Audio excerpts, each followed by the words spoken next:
You don't get this stuff from Howard Stern Show. You don't get this stuff from anything but Renegade Radio.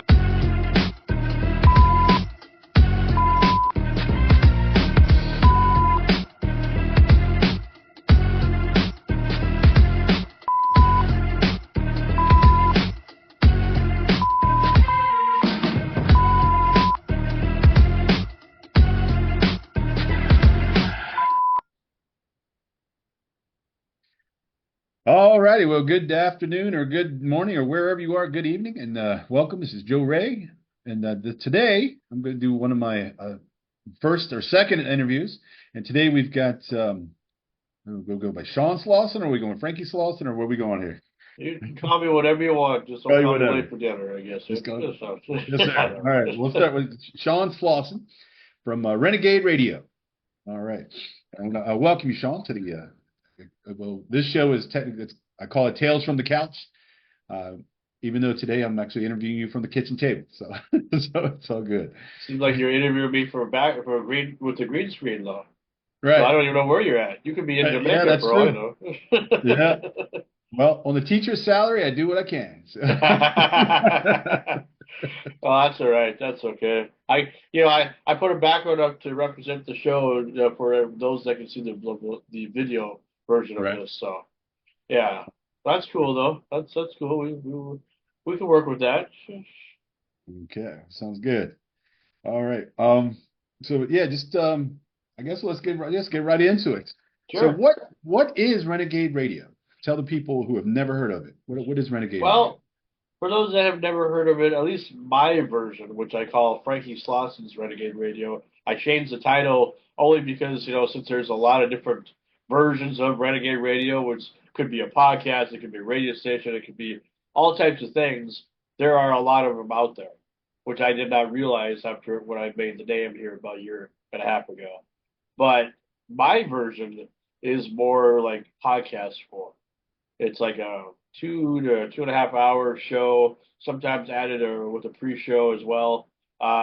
We have a crew of panelists that have been all part of the entertainment world in one way or another. They all kind of come from all over, so it's not just Minnesota-based. It's from all over. We got people from Ohio and Pennsylvania and Texas and freaking Las Vegas.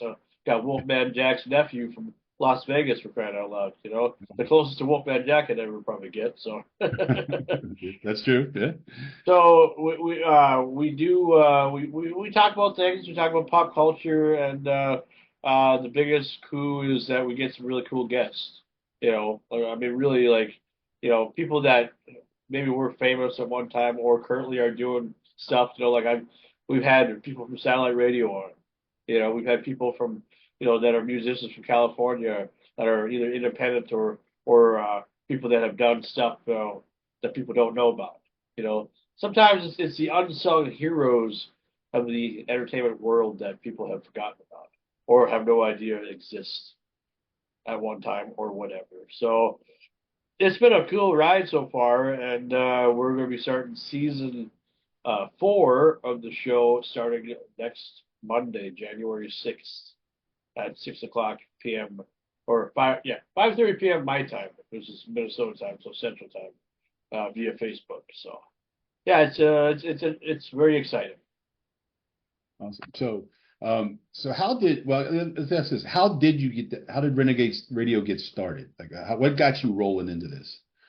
Well, it goes back to when I kind of started my idea of trying college, and before podcasts were even a thing, before people even knew what that word was, I went to school for radio. And this is back in 2002. I graduated in 2002. I went to school a couple months later, about August, at a little town called Thief River Falls, Minnesota, which is from where I am right now. Currently, it's only like a 20-minute drive, so it's not too far because I live right between Thief River and Bemidji. So it's northern Minnesota, a little college that's been around for quite a while. It's been around since probably with the 50s or 60s at least or whatever. Has a good history.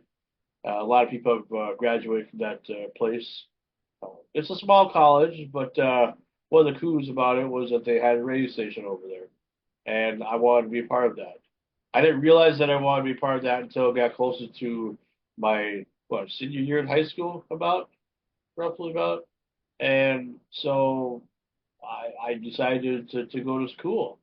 And but the thing was, it's like I didn't want to see. My thing was like I just wanted to be a DJ.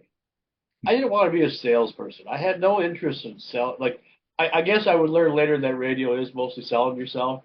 But as far as actually making like money, like selling ads or whatever, I didn't want to do that. That Right. was not what what I cared about. I mean, I would learn that later in life, but at that time I was 18.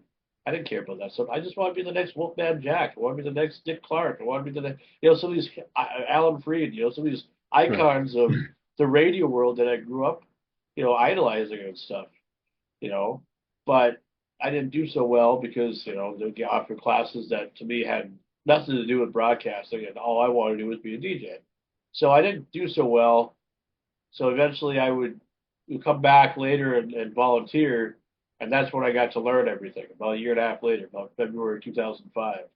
So give or take the last 20 years or so, I guess because it's been a rough road to try to get a career in radio because around my area it's very a lot of hit and miss, a lot of empty promises, and they are afraid of new blood, we'll say sometimes.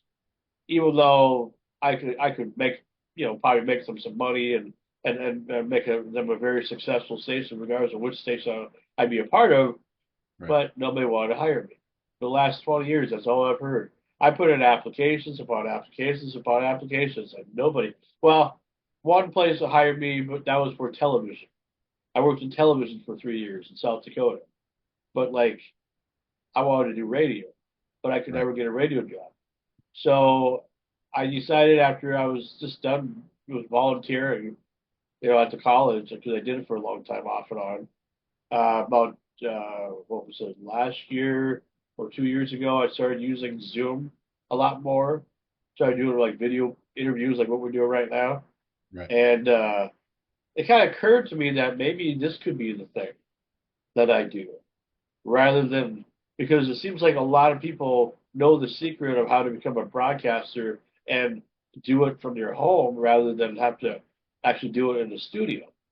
It pains me and it sickens me to know that there are way more successful people than I am that have made hundreds upon thousands upon millions probably of dollars and got so famous and so full of popularity because they just did it from their house.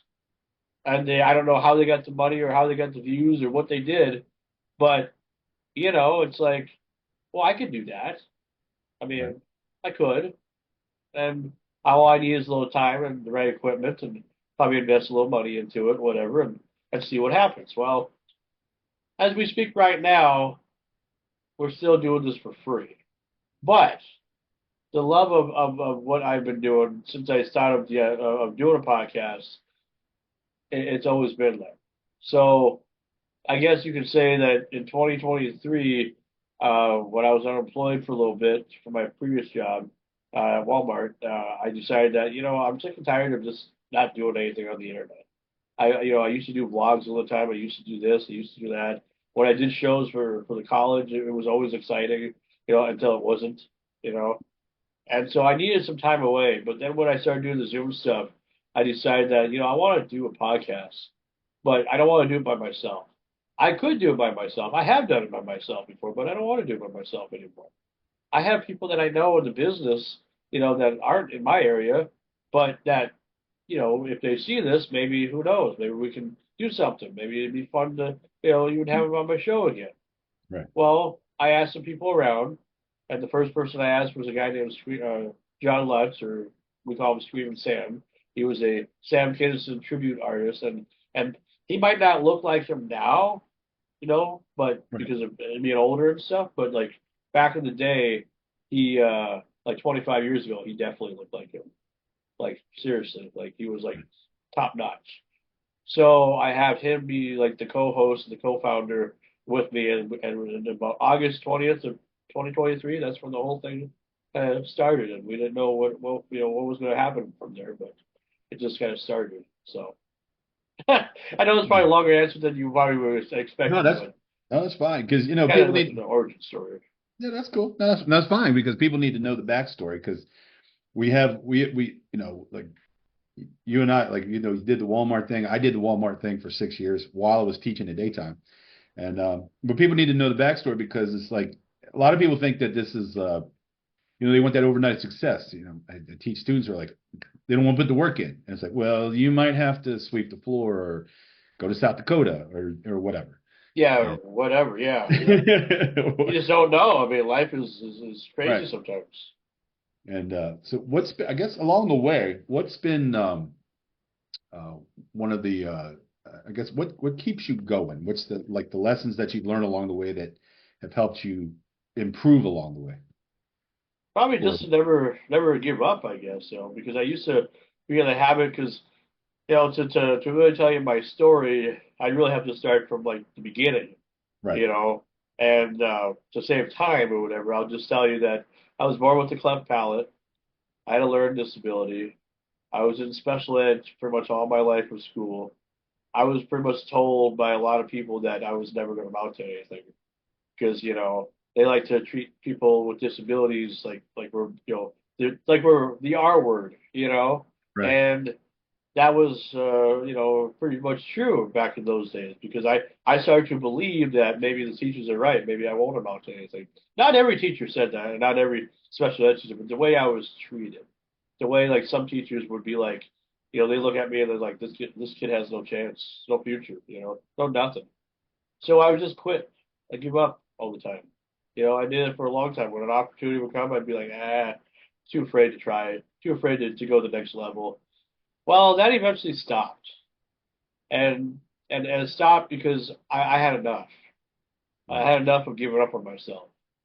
Uh, because I'm the type of guy, especially now that I'm 41, and I've had this vision for a long time, that you know, I don't care if I'm ever rich, but I like to be a little famous. If that makes sense at all, because Oh yeah, you can be famous without being really wealthy. People just give you the illusion that you can't be famous unless you have money. Well, what are you doing in your life? Are you just living your life like you're a normal 9 to 5er? And if you have to, that's whatever. I mean, I get it. Not everybody wants to be creative, even though, but some people do. And I just don't want to just be known as a regular 9 to 5 guy or somebody who just oh, he worked at a job. Oh, how exciting! That's just wonderful. Was he anything important? I tried to be, but no, he was just a normal person. Well, did he do anything else? Oh yeah, he had a podcast. And plus, in his life, he's interviewed a lot of like close to 650 people, since like 2006, But he's never made no money doing it. He's always done it for free. He's had to pay for some interviews to get some guests on the show. Uh, but he come up with a creative idea, to do like a talk format before the days before it was even cool, before now the fact that everybody's doing it. This has been a vision for a long time, but it's like not to try to toot my own horn and try to act like I'm better than anybody just because I've done some things or whatever. But it is kind of humbling to know that it's been a it's been a fun ride, and it's because I finally stopped quitting and I started believing myself, and even on times where I thought that nothing was going to work out because I still have some doubts a little bit, about the future, but right. I'm not afraid of it anymore. I'm not afraid of what is going to happen because I'm a good person, or I try to be. I'm not somebody you have to, watch out for, or or have a history of violence or whatever. I'm not like that. I'm a very good person. I don't smoke. I don't drink. I've done some things that I'm not proud of in life, but I think we all have been there. Yeah. I've never killed nobody, so I mean that's a good thing, I guess. Never Plus, never never robbed anybody. Well, I guess in my younger days I was learning about that stealing is not a good thing. I, right, I learned my lessons from there. Just the little things like magazines from the general store or whatever, but right, lesson learned. So I realized that as an adult, you don't want to do those things. You want to kind of make a better path for yourself and stuff. So when I stopped quitting and started believing myself, things were starting to work out, and that's why the show has become successful. But it's not just because of me. the crew that I have on my show, I owe a lot of gratitude to, because they're the ones that have kind of helped keep me going because of what they're all about. Because we got tribute artists, we got radio DJs, we got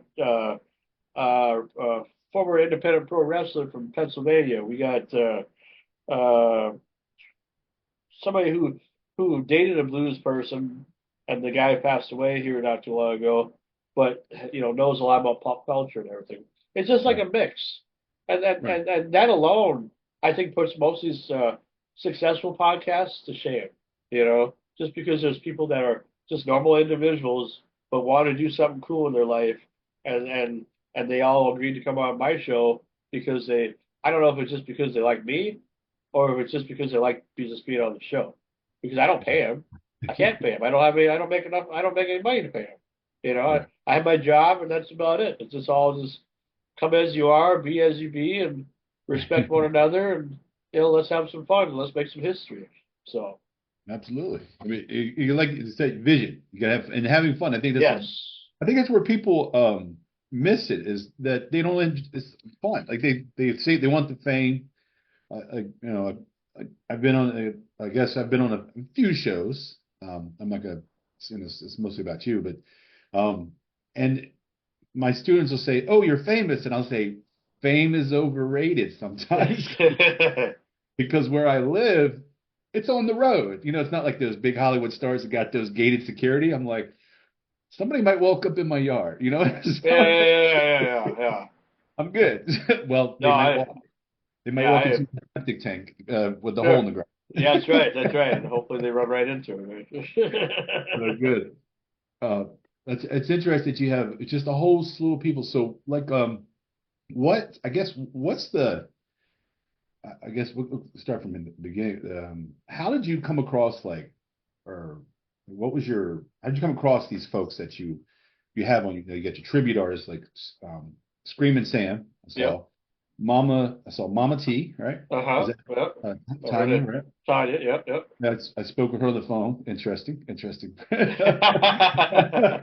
I will be on. She and I will be communicating in the near future. Sure. Um, um, and two of the other guys that as you said, you got some new ones that came on recently, I think. And Yep. what I guess how did you just come across these? How did you come across these guys and women?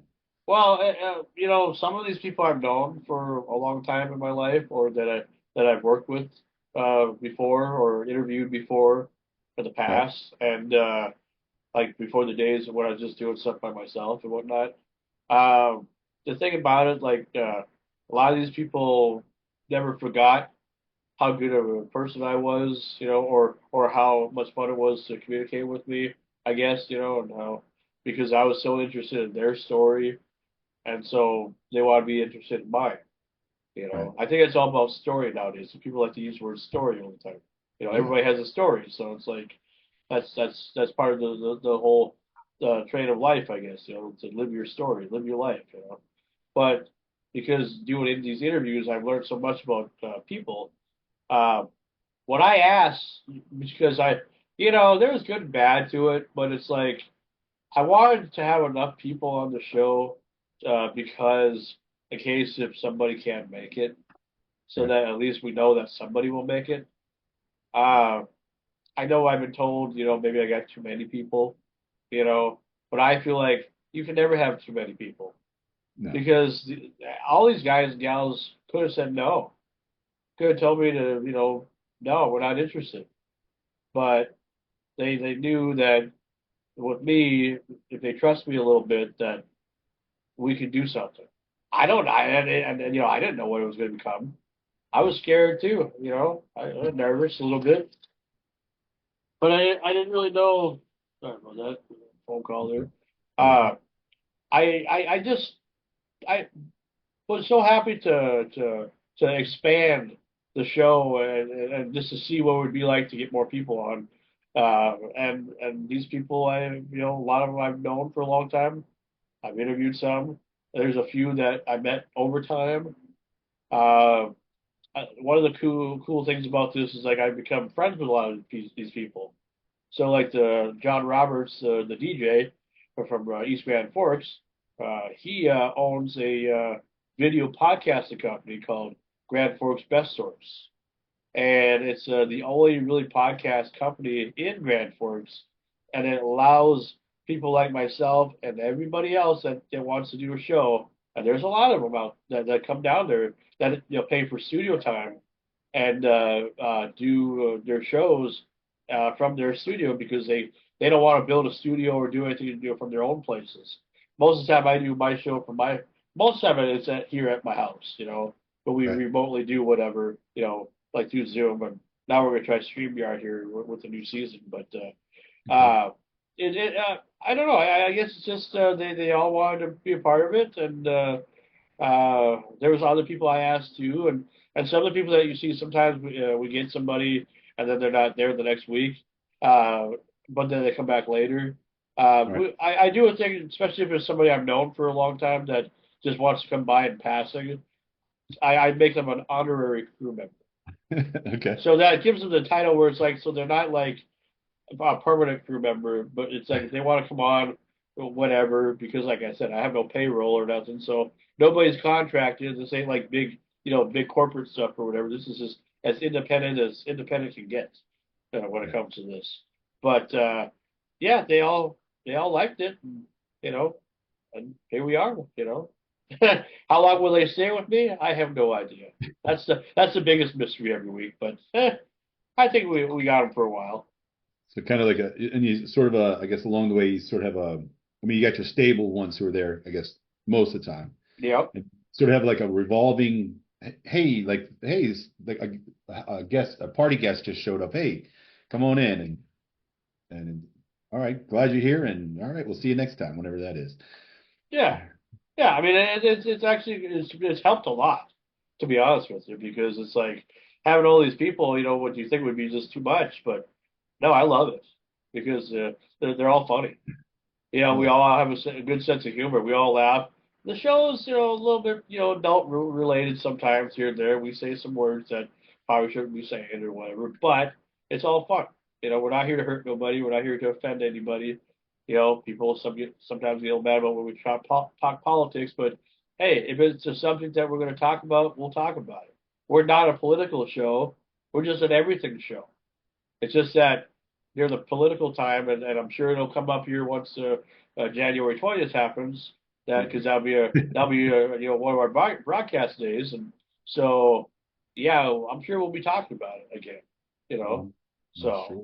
I'm sure you will. Oh, yeah, I'm sure everybody will. yeah, Because it's as if they have prepared us for something to happen.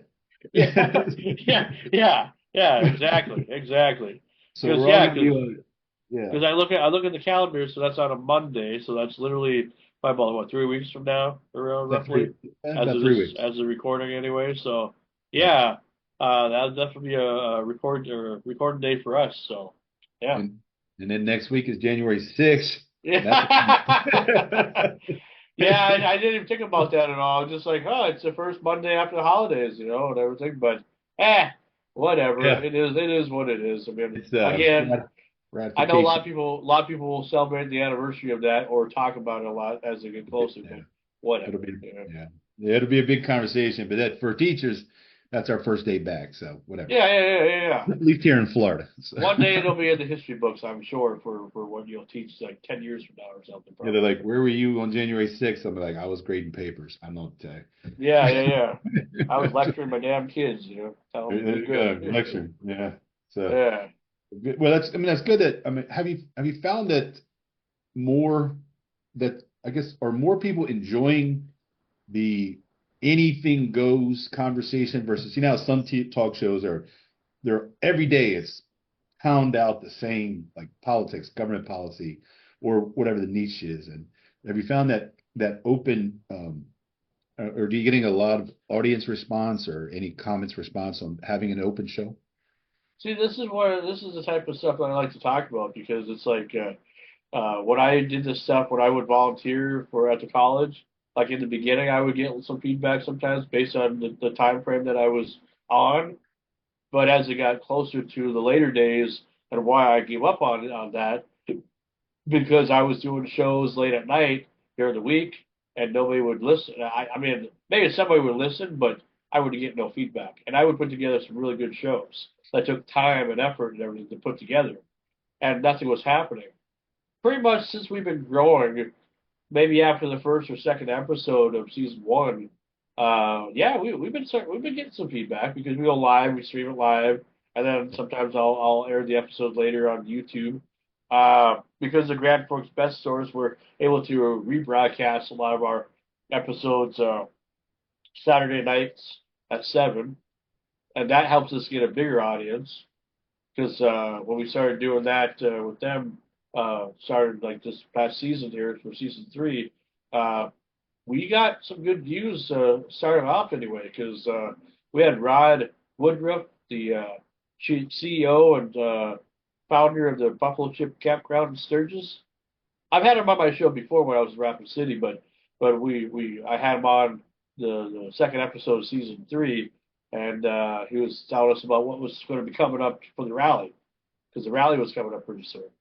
Right. And so that video, like when we went live that day for our episode, it did okay, view wise and everything. But when it aired on Grand Forks Best Stores, I heard it got over 7,000 views. And because the person who's in charge of that knows how to tell how many views we get, because they put our stuff on every platform, video or and audio. So yeah, about 7,000 views, and I thought, holy crap, that's something.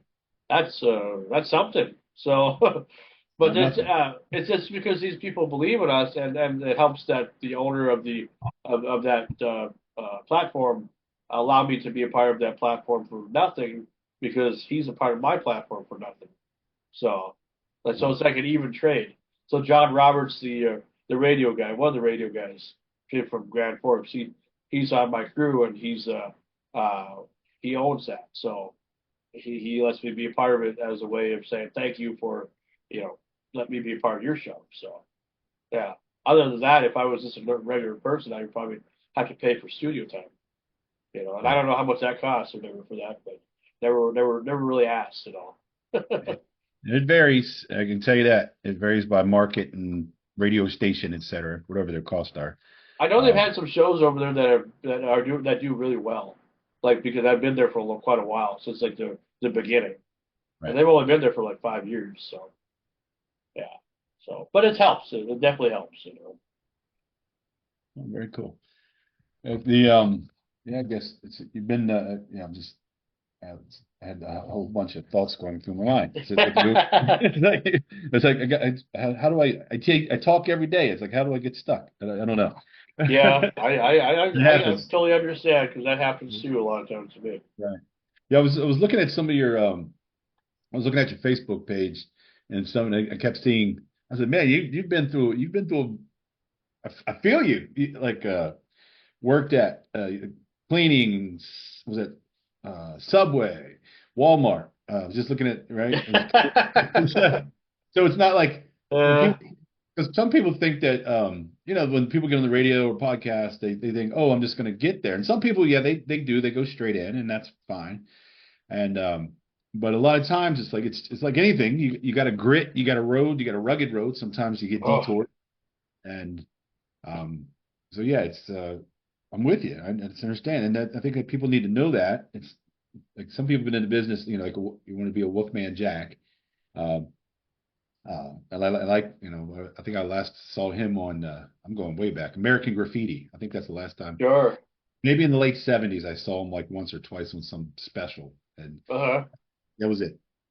So it's like, so if we could, then that was a common, I guess that was a unique niche. Who is who's the most, I guess, famous, if you say radio host or broadcaster out there that you've come across or been able to interview with? Well, let's see. As far as for radio people, well, I don't know how like for famous he is, but I know in southern Minnesota or Sauk Rapids he has well he owns his own either he owns his own radio station or he is definitely the program director, so he has a lot of pull over there. His Okay. name is Al Neff, and he's originally from Denver, Colorado. He There's a station called WXYG, the Goat, and Nope. it's not just the a top 40 station. It's actually a deep track station as well. So they go deep in the archives of music and stuff. And I've always loved that type of format. And I've known Al back in my early days at Northland at KSRQ. He would do a show called that he sent on disc at the time. I think now it's probably just goes to the hard drive or whatever, but through email or whatever. But back in the day, they used to send those discs or whatever of shows, and he had his show was called Into the Music. And at least in Minnesota and Colorado and around the surrounding areas, it is very very popular because he still airs episodes to this day. Uh, what I liked about it, it wasn't just a normal show about something. It Right. was like he would pick a topic, like an artist or event or something, and sometimes it'd have more than one part, you know. And he put a lot of effort into the education and knowledge of what he was talking about. What I liked about him more or less than anything else is the fact that he definitely has a radio voice or a announcer type of voice, and I envy that to 100% because that is somebody who I would call like somebody I want to be like, you know. And he's currently still alive. He's still doing it as this to this day. I think he's almost in his 60s now, or maybe even past 60 already. He was born on the day the music died, literally on February 3rd. I Oh, don't know if it was 1959 or not. I think maybe it was 1960 or something, but he was born that day. So it makes him kind of unique. And he was also born like in the Fargo Moorhead area. Well, that's where I was born oh, back in 1983. So I've always felt like a connection with this guy. And so uh, while we don't talk all the time, but we do know each other, he's helped me with some projects before. I've interviewed him a bunch of times. I met him once when I was in South Dakota because he was moving from Denver, Colorado to St. Cloud at that time, Minnesota. And, it's kind of cool that somebody that I've idolized for the last few years, who is alive and everything, uh, likes me.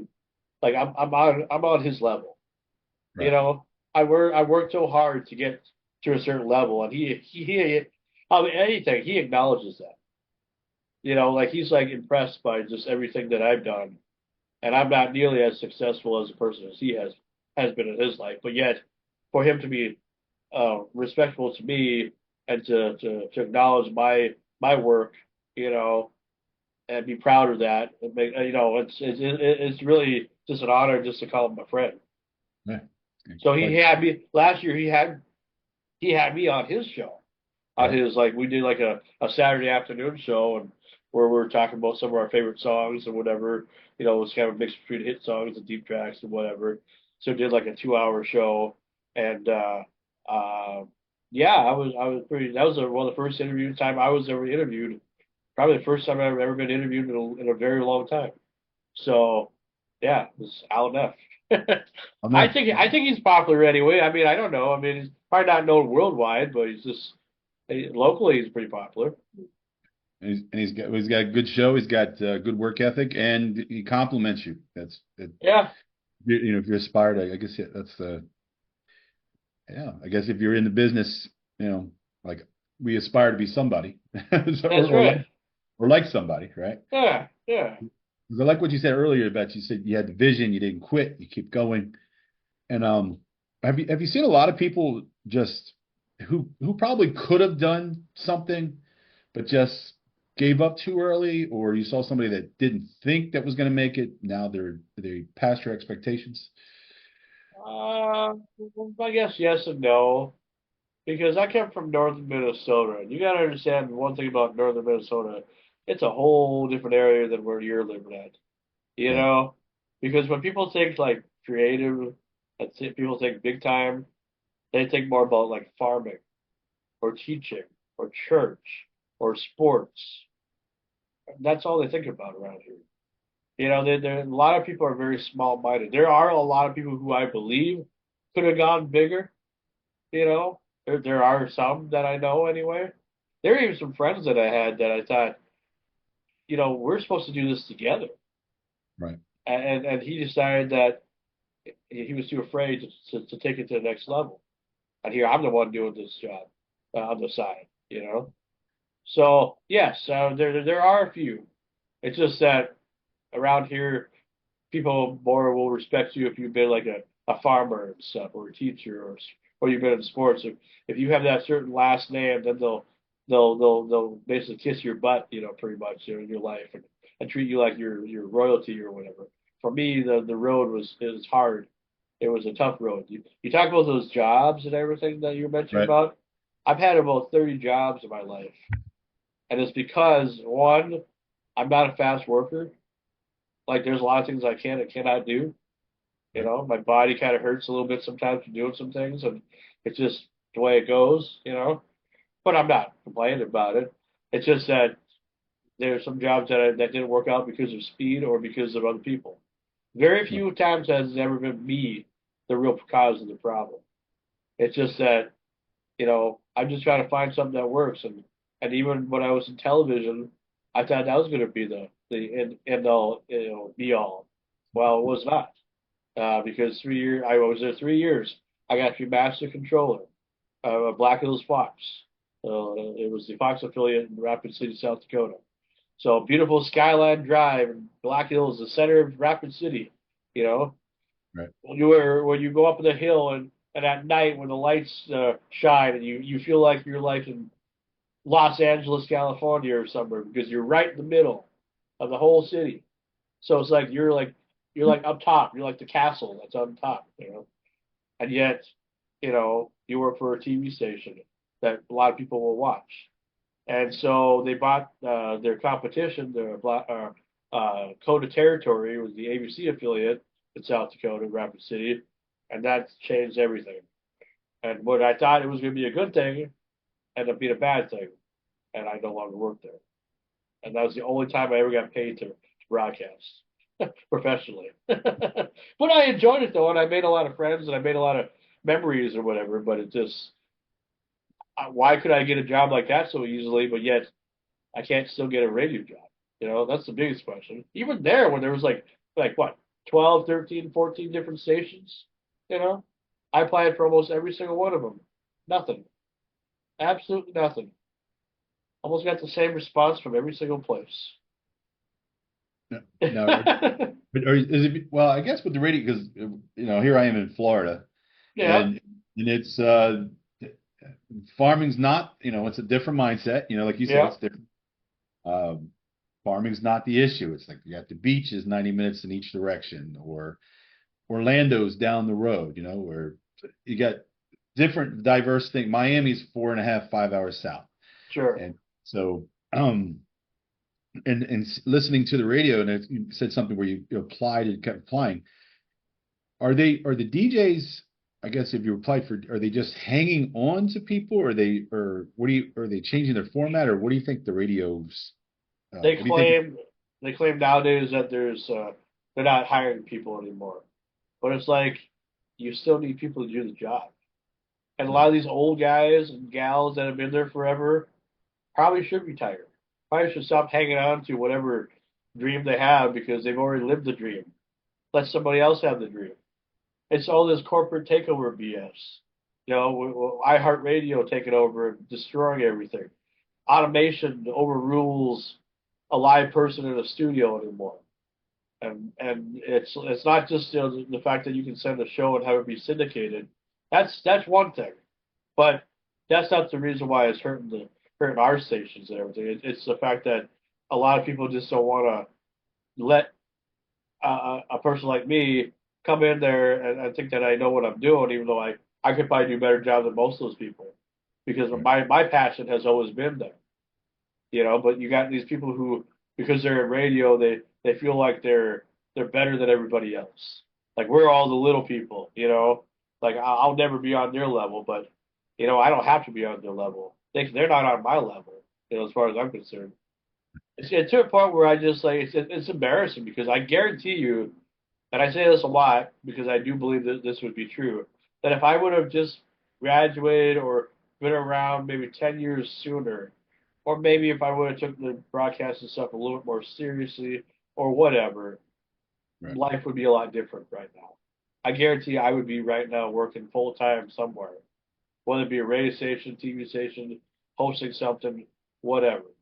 Because I have more passion for this now than I did 20 years ago. Right. Because I've learned a lot from having all those jobs and everything, and meeting all these types of people, and trying to sell myself as much as I can to everybody, to get them to watch whatever I was doing, or to listen to whatever I was doing. Trying to be the best free advertisement, in yourself, to try to sell your show or your ideas to a lot of people. And some people were impressed. A lot of people were like, dude, calm down. But it's like I love it. Right. But yeah, it's just hard. It makes me hard to love it when I get turned down by even a local station that's only like 10 minutes away from here. Tell me that, oh, we appreciate your resume, and it looks like you definitely are more than qualified, but we can't hire you right now. We're sorry. What's Like, what's more than that always annoys me. What's more than qualified? I don't Are you qualified or are you not? It's like more than qualified. Like this, like they're telling you this job's beneath you, and that's why we're not hiring you. We're going to make that decision for you. I yeah. always That just annoys me every time I hear that. Well, like for me, it's like I've been told I'm a little too much Hollywood, like too much big time. When they see Okay. my show, even the podcast, like Right. it's too much for like people to like radio people or people that are in the business to watch because especially around here more or less. Anywhere Right. else, I'm like treated like a legend almost like because people like what I do and they compliment it whatever, you know. But around here, it's like people just laugh and they're just like he's just making a fool of himself. He thinks he's the next Wolfman Jack, but he'll never be Wolfman Jack. And it's like, well, of course I'll never be Wolfman Jack, but maybe I'll bring my own version of that. I can bring a version of that, can't I? Yeah. And I'm not trying to be just like that. I have my own brand. I have my own way of doing things and everything. But, maybe that's a compliment saying telling me that I'm too much Hollywood. Because that's what we need, I feel. I don't care about farming. I don't care about stocks and bonds and bankings and church. I like okay, religion, whatever. Here or there, whatever. But school stuff. Sports and all that stuff. I mean, I don't consider myself a small town person. Even though I am local. But I consider myself on a different level, where it's not trying to have a big head or be on an ego trip because I'm the most humblingest person you'll ever meet. I'm so grateful and honored to be able to do the things that I'm able to do. But it's just that I've kind of started to acknowledge the fact that maybe this is the way life was supposed to be for me. Maybe, you know. And I think since I've started to acknowledge that, I started to acknowledge it last year after the podcast, like or before we did the podcast, Right. because I got to thinking, it's like I'm almost 40. What have I done in my life? That's going to impress somebody. You know. And then I think about it, it's like I've done a lot of cool things. But is it bragging if you talk about your success to people that aren't as successful? I think if anything, it's more or less some people want to hear that as motivation to get them motivated to try to do something. I Right. don't constantly talk about myself in front of people, but if they ask, I'm going to say something, you know. So, but other than that, because I live by myself, I'm by myself all the time. I don't have a wife or kids or anything. My brother and sister have kids and everything, but and families and whatever. But I don't. You know, I get to do the things that I want to do probably more because of that, or because I'm by myself. But don't assume that I don't get lonely sometimes. I definitely do. But then what motivates me to keep going is like I say the whole everything that I got going on right now and whatever else. So I don't try to get. I'm not one of those guys that gets stressful all the time or have anxiety or need medicine just to calm down. No, Good. Good. I am one of those guys that are like that. I know how to calm myself down. Maybe I do get a little stressful sometimes, but not as much as somebody who has like ADHD or anything like that or whatever, who can't control it, who needs that medication to calm down. I don't need that. I know how to self-control myself. You Good. know, I'm living a more peaceful life than people give me credit for. Because I don't smoke, I don't drink. I mean, I'll have a pop on occasion here and there. I like a little Mountain Dew, a Yeah. little Pepsi, a little Coke, whatever. Right. But I'm just me. But I'm just trying to live as interesting as a life as I can because you only have one life to live and try to make it the best that you can, right? Is that the whole point of living? Yeah. Make the most of every opportunity. And as Absolutely. right. And you're self advocating because I mean, who's going to promote you? I mean, you ever had to do that a lot yourself. Oh yeah. And but yeah, and I think I like what you said that because I'm in the education world, I see this constantly that you calm yourself, that you take care of yourself. You don't have all these stressors upon, you make sure everything's kind of even keeled. And and I'm seeing, I see a lot of that, even the adults. I'm like, because do you see a lot of that in the radio, like in the radio business where people are like frantic or are they basically even? Or what do you see? Around here, it's like everybody's trying to outdo everybody. You Right, know, like everybody's worried about their reputation. I'm not worried about mine. right, I know where I've been. I know what I've done. It's like I don't have to really impress anybody or worry about that I've never done anything anymore. If it was over today, everything was done, and I just decided I didn't want to do it no more, I don't think I'd have too many regrets because you know, I've just been happy that I came up with an idea that worked, and not just the podcast itself, but just everything. For the very first interview I did was Greg the Hammer Valentine in July of 2006 in his hotel room. I was nervous as hell, but it was fun to do it. And yeah, it was one of the reasons why I like wrestling and everything because I feel like wrestlers have the best stories. Well, so do musicians and movie stars and all that stuff too. But wrestling right, was where it got started for me. And I look back on that and I think about now and all those years and all the people that I've had a chance to interview and talk to and befriend and everything. And it's really made an interesting life, that's for sure. But I made a lot of memories, and I'm still making memories, and it's just I ain't done by a long shot. I'm not, not saying today's the day that it's over. No, we're we're we're not done at all. But I feel like I got a lot more to offer and stuff, and this might just be something I'll do, till I can't do it no more. right, There is no off time. There is no there's breaks and stuff, but there is no I make the rules as I go along. right. I'll keep going as long as I want to keep going. But when I'm ready to be done, I'll know. But I'm not done. I got a lot to offer. Well, So good. yeah. Yeah, I think a lot of people miss that they like. I'm glad to hear you say that you have a lot to offer because a lot of people don't think they have anything to offer. And Well, I'm I've like, thought that before. Oh yeah, don't get me wrong. I mean, it's not like I never thought I never had, even with doing these things or whatever, because I have never made money and doing it. I have had to rely on normal jobs and stuff. Yeah, I right, mean, there was times, and then even right currently, even now, like where it's like, I work at a casino. That's my job. That's all I do. I'm a security guard, full time, but I'm a security guard. I shouldn't be. I should be doing this right. for a living. Why can't I be the next Logan Paul or whatever? I can make a drink, I guess, if you need to, or an energy drink or whatever. I don't know. Call it the Renegade drink. I don't know. Jeez. Still got time. Still got time. Oh, absolutely. Like you I said, know you're not what. you're not you're not finished by a long shot. Yeah. Yeah, the because it's just like I think that people think that like you said they just don't think they have a lot to offer or and I've like you I've been there like it's that thought of what are people gonna who wants to listen to me and Yeah.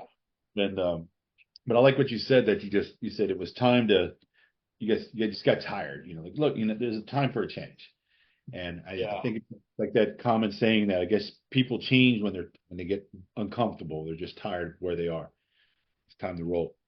Um, who was your I guess you said it's over the wrestling. Who was your favorite, or who's the wrestler that's impressed you the most, or someone you enjoy interviewing or talking to? Oh, well, I guess let's see. So I've interviewed a good handful of wrestlers. I could probably say probably close to maybe 25, maybe 30, maybe more Okay. than that. But I know it's been at least well over 25 or 30 at least. I feel like well, this was an interview that I did back in 2007 with Eric Bischoff. Oh, okay. Uh, Nice. he uh, he used to run WCW, and he was general manager for Raw and everything. And he's still relevant to this day. I feel like him and I have a lot in common because I always consider myself like an Eric Bischoff with the vision. When you talk Yeah. about the vision, because he had a vision with WCW, to make it good until somebody had to screw it all up and whatever. Yeah. Well, that's Yeah. how I feel. That's how I feel about it. I've been a lifelong wrestling fan for a long time, so wrestling has always been, something I've always enjoyed, and I got to learn a lot about the individuals. Uh, the only reason why this whole thing even got started was, Greg Hammer Valentine came up to the area back in 2006. I was working at the casino where I'm at right now then, but that was my first run. I've only had two runs with the casino. This is my second run, in between all those jobs that I've had. Okay.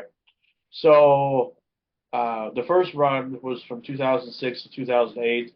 So he came up, and him and X-Pac were part of this independent show with Charlie Norris, who was a Red Lake, well-known Indian Native American wrestler, independent wrestler. He wrestled for WCW back in the early days or whatever. Well, he owned his own little league or his own brand of wrestling, so he would do these house shows. And as far as I know, still to this day, it's still the only house show or last wrestling event they had over there, and that was in 2006. So it was July 2006, and I didn't know this was going to be even a thing, but I met Greg. Well, I knew he once I knew he was there, and I knew it was happening. I kind of followed him around a little bit without him, because I was a security guard still. Right. But I was like 22 at the time, so I was following him around, and then I met him in the bathroom.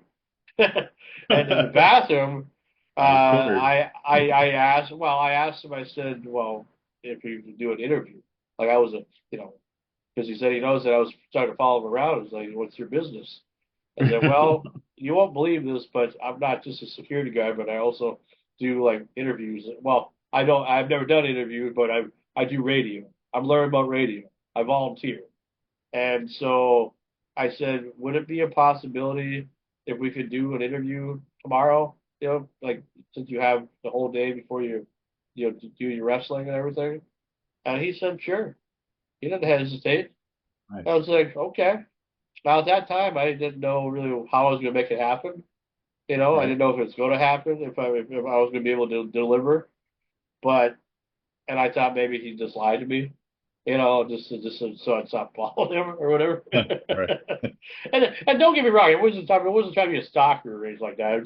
Right. I was in awe. I was just like, this is somebody I used to watch on TV, and now it's in the same building as me. I was just starstruck. I used to get starstruck all the time, in my early days, and I do still sometimes. But Nice. like, it was amazing, and then we did it in this hotel room. Uh, Talked for about an hour. I had a tape recorder at that time, and I borrowed it from the college because I didn't own one at all. But it had a microphone and stuff. It was like the old school stuff, Right. and it was magical, and that pretty much started the whole revolution of doing doing shows, doing interviews. Because I learned from other people that were doing interviews. I was like, "What's your secret? How are you able to do this with these people?" And now people are asking me that. So it's like, Right. oh, that's interesting. So yes, Greg Hammer Valentine was definitely an influence, and Eric Bischoff, because I feel like I'm definitely like he and I are a two of a kind with the vision anyway. So Well, at least Valentine didn't throw the figure four on you. That'd have been crazy in the back. no, but I did see all the stuff that he was going through behind the scenes. This is Right. where it gets kind of weird because you ever watch the documentary called Beyond the Mat? If you watch that, like back in the '90s, there was a documentary. I think it was like hosted by Mick Foley or something. Oh, a little bit. Yeah, I remember because I was constantly working in the 90s. I was always busy. But yeah, I watched a Well, little. it was talking about how a lot of these, well, supposedly washed up guys or whatever who were famous, kind of, still have to rely on wrestling and don't make much money and they're homeless and whatever. I saw what Greg was going through. Like, okay, I was talking to this big superstar, right? Right. Former Intercontinental Champion, Hall of Famer, whatever. Well, he had a lot of pills, like in his room. And I didn't know what they all were, but I knew most of them were probably for pain and whatever and whatnot. But there was a lot of pills. I was like, man, you take a lot of pills. Like, yeah, well, when you're in my business, you got to sometimes. Right. And I didn't know if they were good pills or bad pills, but it's just like lots of pills anywhere I saw, and that kind of told me a story about being on the road and why he wanted to do this in the first place and all Right. that. So it made it interesting, that's for sure, because I wasn't not expecting that, to see that all laid out right on the table. Yeah, I think I saw who did I see? Jake, I think it was Jake the Snake. Yeah, yeah, Like yeah. I remember they were showing him, and yeah, he's talking about what you see, what after wrestling and so forth, and it's like in that business that yeah, those guys they go through some real pain. Oh They get yeah. yeah they get hurt, and people don't realize that. It's like yeah, they're landing on canvas, but that's not grass, man. That's Oh, but it's just and the fact that a lot of these guys, there's some guys that just don't know how to hang it up.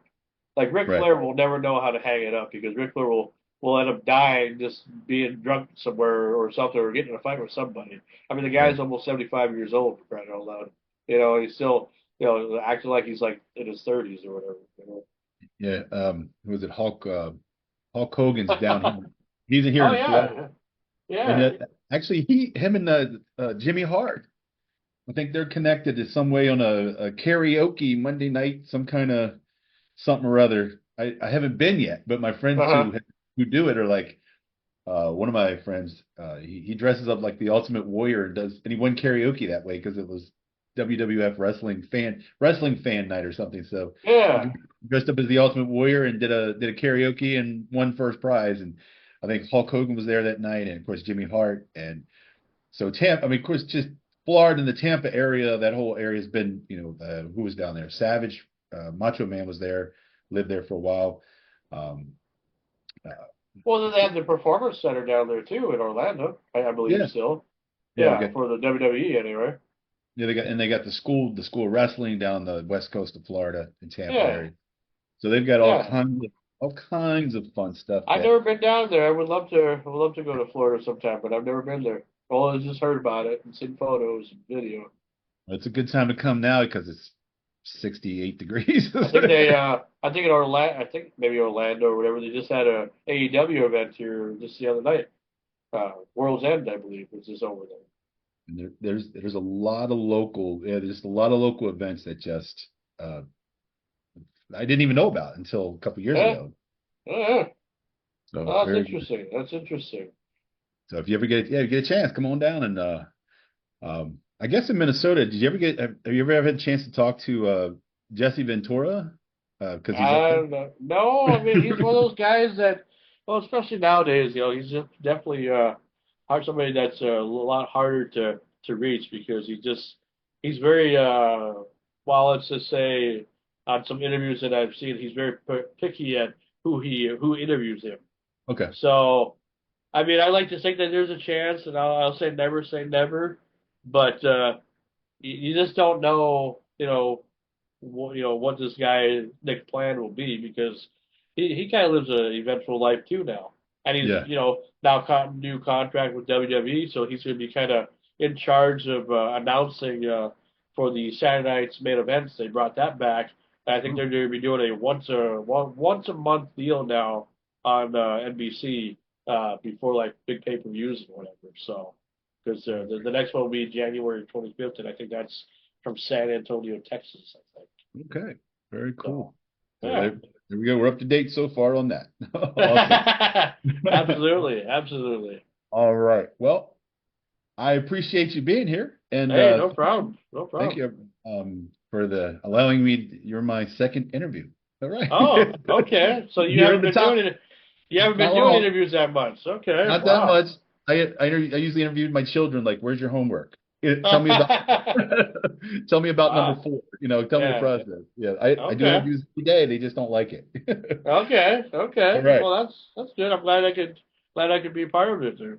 Well, I appreciate you. Appreciate you being a guest on here. And tell the people, how can they find you? What platforms? Where can they find you and your show? Well, if you look up here on the vlog, if you're watching the vlog right now, it's video log here, uh, you can see the code that I have. You can scan the code, the barcode, and it works even with video, which is hard to believe, I know, but it does. One will take you to my YouTube site, which is youtube.com at Frankie Slauson Productions, or you can go to my Facebook and it's Frankie Slauson.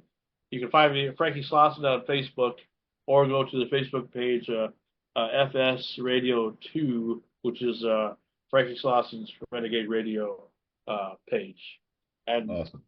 it's it's uh it's there to view. So hopefully people will enjoy what they see.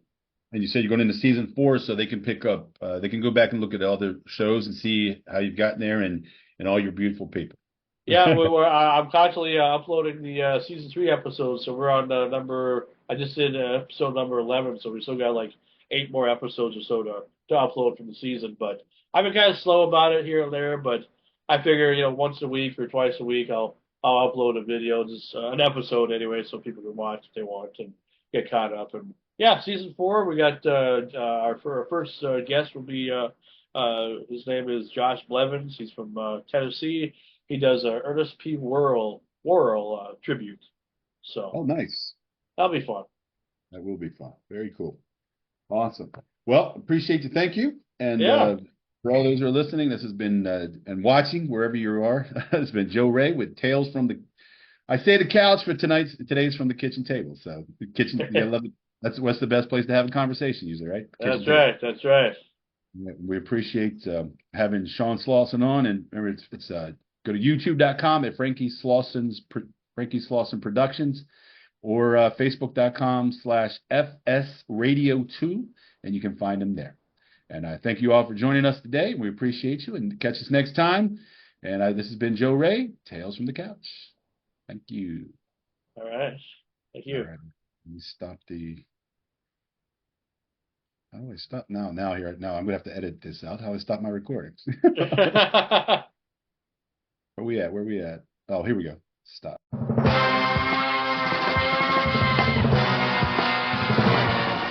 You don't get this stuff from Howard Stern Show. You don't get this stuff from anything but Renegade Radio.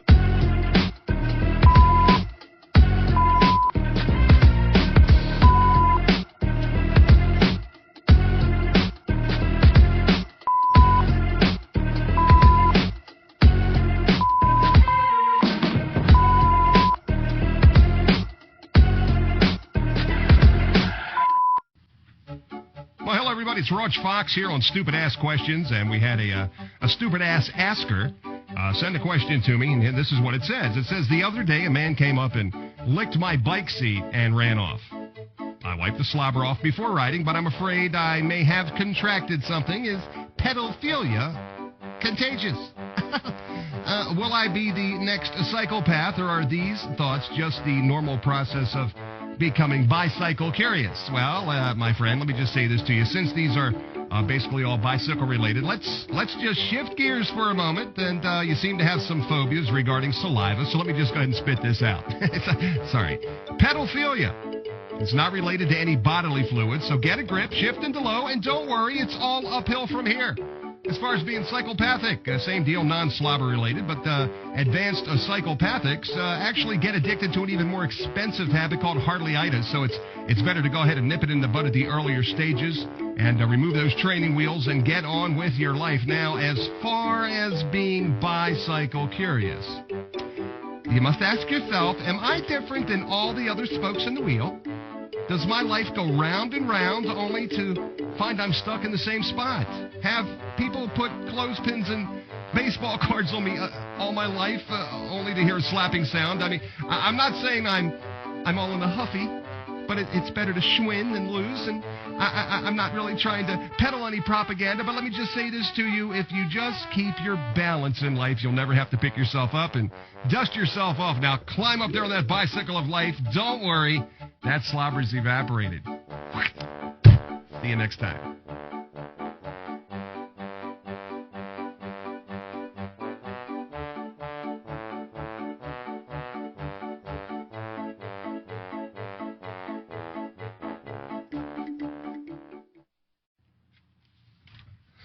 Well, hello.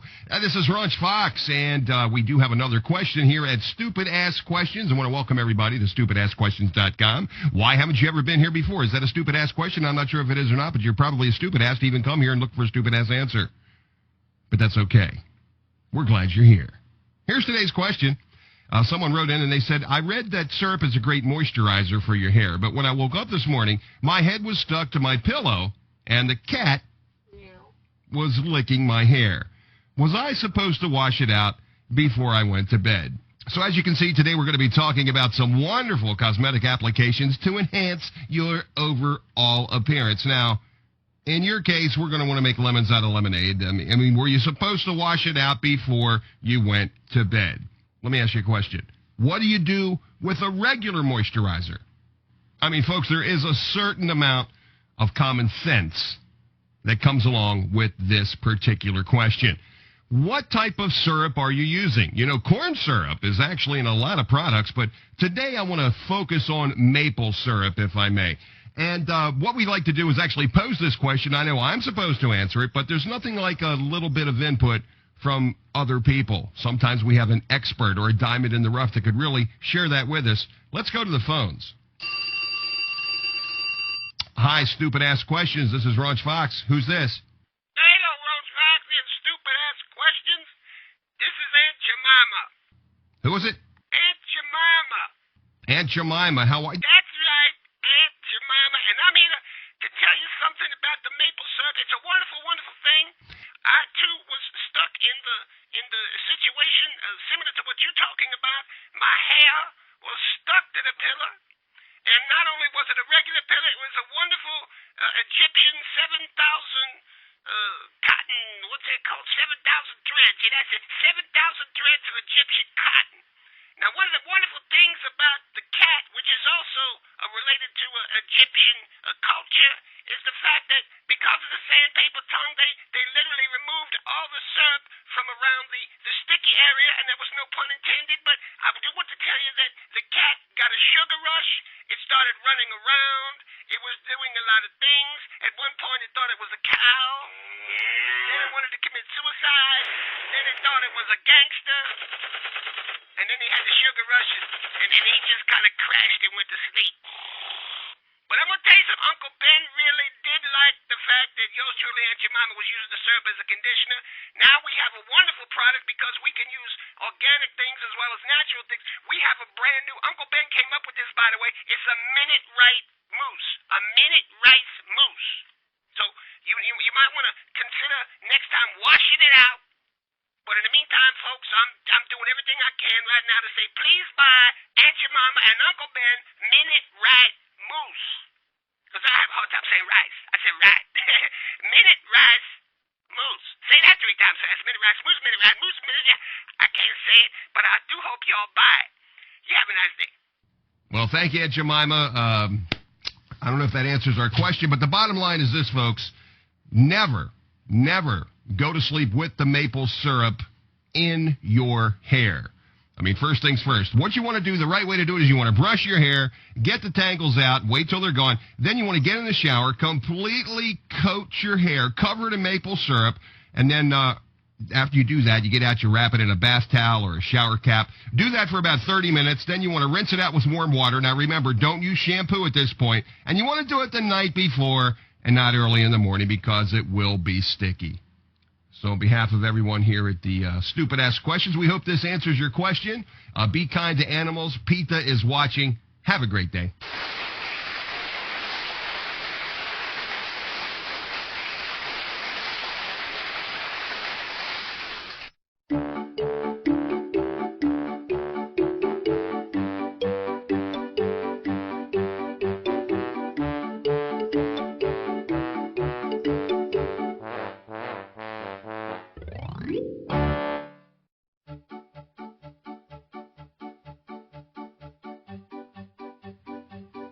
everybody.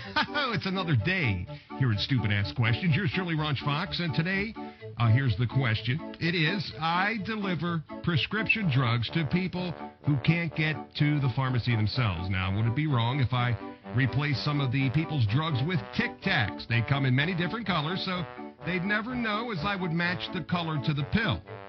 I heard on a recent TV show that people are taking too many drugs. I need the money for a new minivan, and this would really help. Actually, I'd be doing them a favor, don't you think? All right, well, let me say this to you. You deliver prescription drugs to people who are helpless and immobile and can't get to the pharmacy themselves. Now you want to replace their real drugs with Tic Tacs to line your own pocket. Of course, this is for a minivan.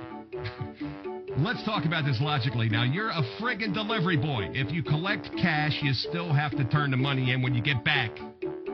You don't fill the orders, you deliver them. So let me give you some stupid-ass answer to whatever you're looking for with that stupid-ass question. First, you want to track your orders. Track your orders. Look for painkiller types, Percocets, Oxycontin, Darvocet. Don't forget the other drugs, Valium, Xanax, all those other in-demand drugs on the street as well. This is where the money is. Now go ahead and give the older folks the placebo Tic Tacs and tell them that they leave a good taste in their mouth. And they're getting a new and improved version. Now, take their money back to your pharmacy if they paid in cash. Otherwise, they probably charged over the phone or the insurance company was billed. Either way, you are now free to sell the real drugs on the street. Keep all the profits because your supplier has been taken care of. And that TV show was right. People are taking too many drugs. Boom! Profit, baby! Minus, of course, the cost of the Tic Tacs. You sell enough pills, you will be pimping in the minivan of your dreams. You may get that minivan, or you may end up living in one down by the river. But either way, think of all those old geezers now with fresh breath. Thanks to you. You are doing us all a favor. God bless you. And your stupid-ass question.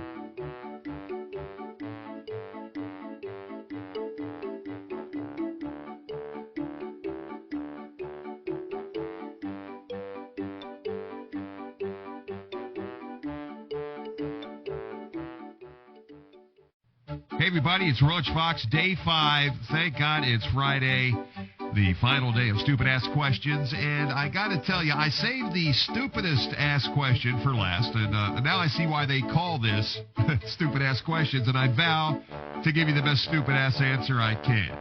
Here's the question, dear Stupid Ass Questions. I drew an awesome picture, and I really want to live there. Do you think it's possible? Probably would be cheap, right? Did I mention I'm a hobo and I drew this picture on the inside of my cardboard box? Should I copyright it, as I don't want someone to steal my idea? Well, first of all, you are a hobo. As a hobo, you have no real community ties in your town. You got no physical proof of your travels.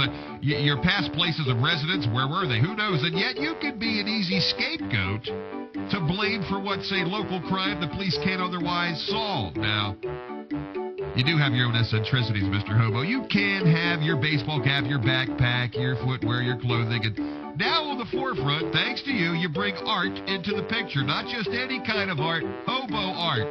The bum sketches, cardboard concoctions, landscape dreams, cheap places to live, dreams of where you want to live. You can't afford wall hangings, so you drew it on the inside of your cardboard box, knowing that at any minute, one good rainstorm or a flick of a match could ruin your masterpiece forever. Not to mention the urination of a stray dog, which would literally piss me off. Well, you get it. And real quick, as far as the copyright, as long as you don't let strangers in your cardboard box, your drawing should be safe, unless, of course, you're the socialite type of hobo that likes to throw parties. I mean, you never know who's going to show up in that box. Now, I say let your imagination wander. Dream of places to live. Set your goals and keep drawing those pictures. You have to see it and believe it to achieve it. And Mr. or Mrs. Hobo, what's a female hobo called? A hobette? Anyway, just wondered. I don't want you to bust your bubble, but you are not the first to have these thoughts. I mean, there are many hobos and hobettes that have come before you that have drawn pictures of cheap places to live in, yes, in their custom cardboard boxes. Here are just a few.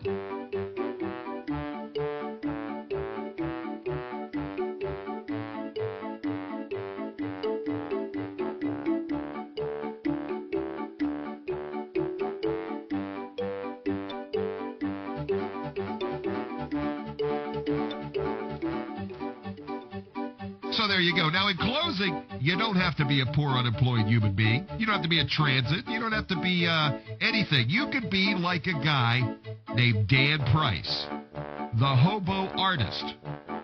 Now, I've given you goofy answers all week, but I wanted to end this week sharing with you this guy to show you that hobo art can come from all walks of life. And with that, my friends, here's the link.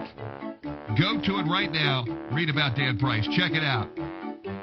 Thanks a lot, Stupid Ass Questions. It's been a blast this week. I'm Roach Fox. Here's my link. I am on blogtv.com 3 to 4 nights a week, usually at 10 p.m.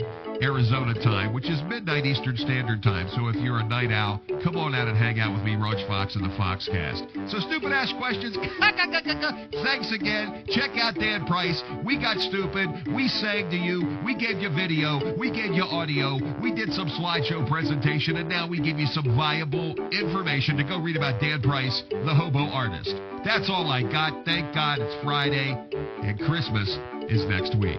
Happy holidays, everybody. From Roach Fox.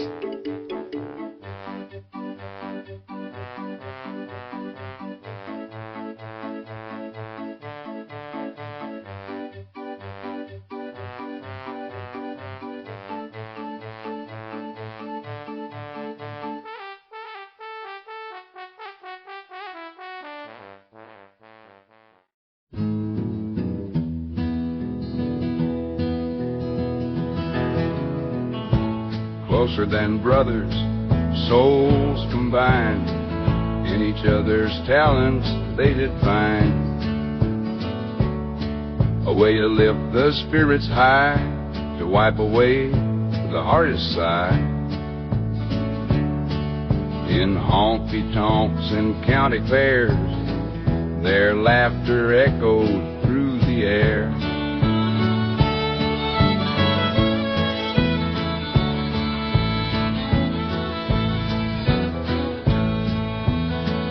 Back in the day of reel-to-reel came a duo you could feel. With a punchline and a grin, they'd bring laughter from within. On the stage they'd spin their tale, every joke never failed.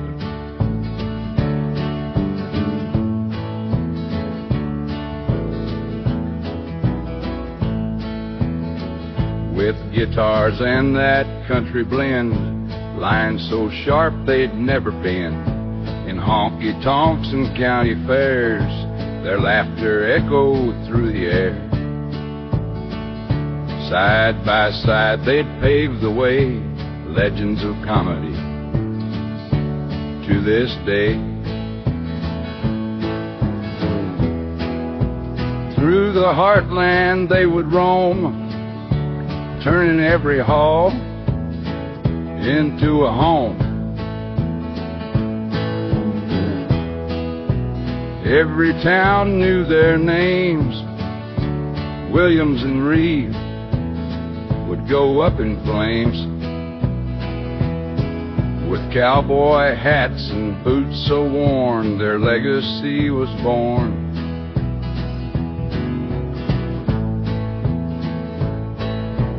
From late nights to morning shows, their wit was like a fire that always glows. Bantered quick as lightning strike, making every moment feel just right.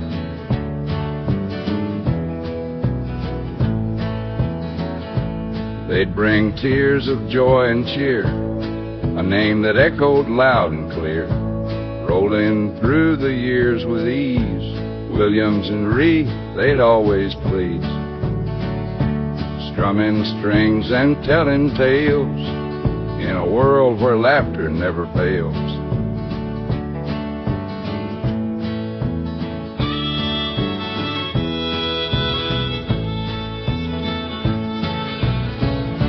Midnight shows to morning's light, their spirits shine so bright.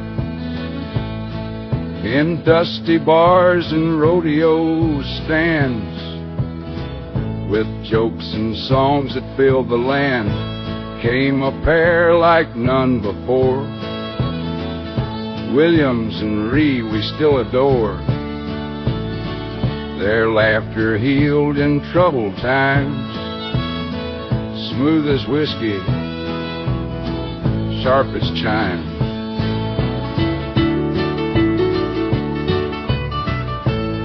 With stories told and hearts laid bare, no one could match their flair. On every stage, big or small, Williams and Ree gave it their all. Their humor warmed the coldest night. With every joke, the world seemed right.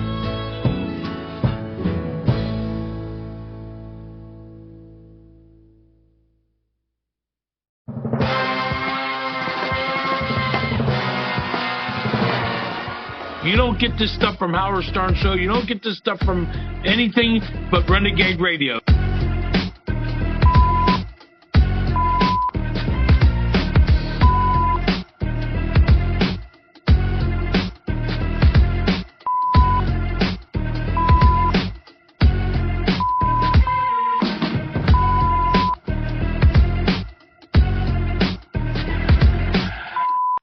Try again. Sure, I'll just do it. Is it recording? Night. All right. Hey, what's going on, everybody? This is Frankie Slauson here with a special Renegade Radio exclusive interview live from the Cozy's Bar, Carol's Cozy Bar and Cafe, right in this small little town of Brooks. You know, I live right next door, and it's hunting time, and I figure since one of my original crew members comes here for hunting all the time, or hunts around the area, this would be a good opportunity to finally do an exclusive interview with this gentleman. He's one of my original crew members. He's been on my show since October, or since Halloween of last year, 2023. And while he hasn't been on every episode, but he's been on probably half, I'd say. I missed like 3 or 4. But you probably been at least on half. I mean, probably more than half, at least. Sometimes work gets caught up. Been very committed anyway, which I'm surprised. And he's the reason why we're on the Grand Forks Best Source server as well, which has really been very helpful as far as the Saturdays go, depending on the size of the guests and everything we got going on. We normally do pretty good, and it's all because of this guy mostly, and his assistant Paul. Well, it's pretty cool because how I had heard of you before I met you because of social media stuff, and I don't remember where I met you the first time. That was at Little Bobby's during the Michael Twitty event. And I believe I think I approached you, if I remember. Yeah, right. you did, because I was blown away that I knew who you were, and I'm like, oh. And then fast forward a couple of years, and now, now you're Renegade Radio. We're playing it, on GFBS, and kind of cool how that all comes around. Yeah. Well, when we first met, I knew that we were friends on Facebook, which I'm still not sure how we became friends on Facebook. I don't know. One media guy to another. Maybe. Because we kind of both had the same paths, just years apart for absolutely, quite a while. Both, going to radio and television school and going into radio. And it was a lot different because it was so much earlier when I did it, when radio was more relevant. When people relied on the radio. If there's a blizzard coming, you listen to the radio. There was no, internet. There was none of that stuff, and so you had to go to work, and there was no voice tracking. If there was somebody on the radio, they were there. Yeah. And nowadays, my last days of radio a few years back, I could record 2 weeks worth of shows in a day and take 2 weeks off, and most of the time you wouldn't even know that I'm not live. Yeah. It's just changed that much. Which is weird because, that technology, but then the technology's kind of ruined some things too. But we'll get into that a little bit later here because, this is John Roberts. He and I, we definitely go way back a few years. It's weird how, like I was saying, how we met because we met at Little Bobby's.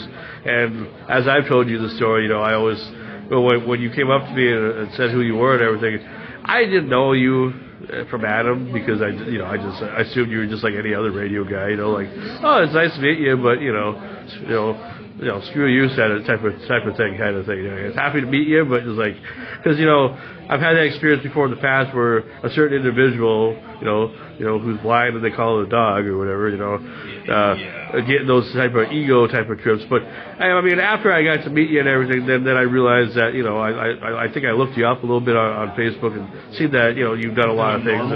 Yeah. Well, that's the thing, and I tell people because what you just said to me, Frankie, a lot of people do and say, "Gosh, I figured you'd be more stuck up or whatever." It's just, I tell them I'm just like you. I just have a different job than you do. That's all there is. And plus, it doesn't do you any good to be an asshole. Yes. You're sure not going to pick up any more listeners that way on your radio shows. That's right. And like when I come up here, we talk about Carol's Cozy here in Brooks, Minnesota, and in this whole area, Brooks, Plummer, Oakley. We were in Trail last night.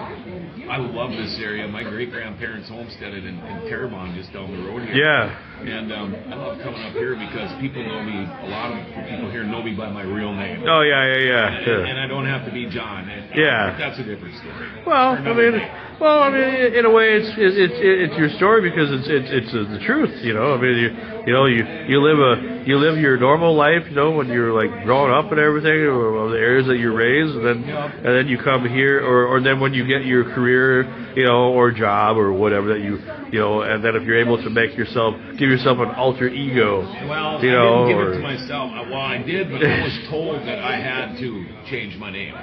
Oh. Well, because back then, in the heyday of our rock radio station that I was on, we were number one in the valley for years and years. But think about it. Back then, before cell phones and things, your name was in the phone book. Remember phone books? Oh, absolutely. If somebody wanted to creep the DJ, all they got to do is look up his name in the phone book. Yep. And so you had to go by different names.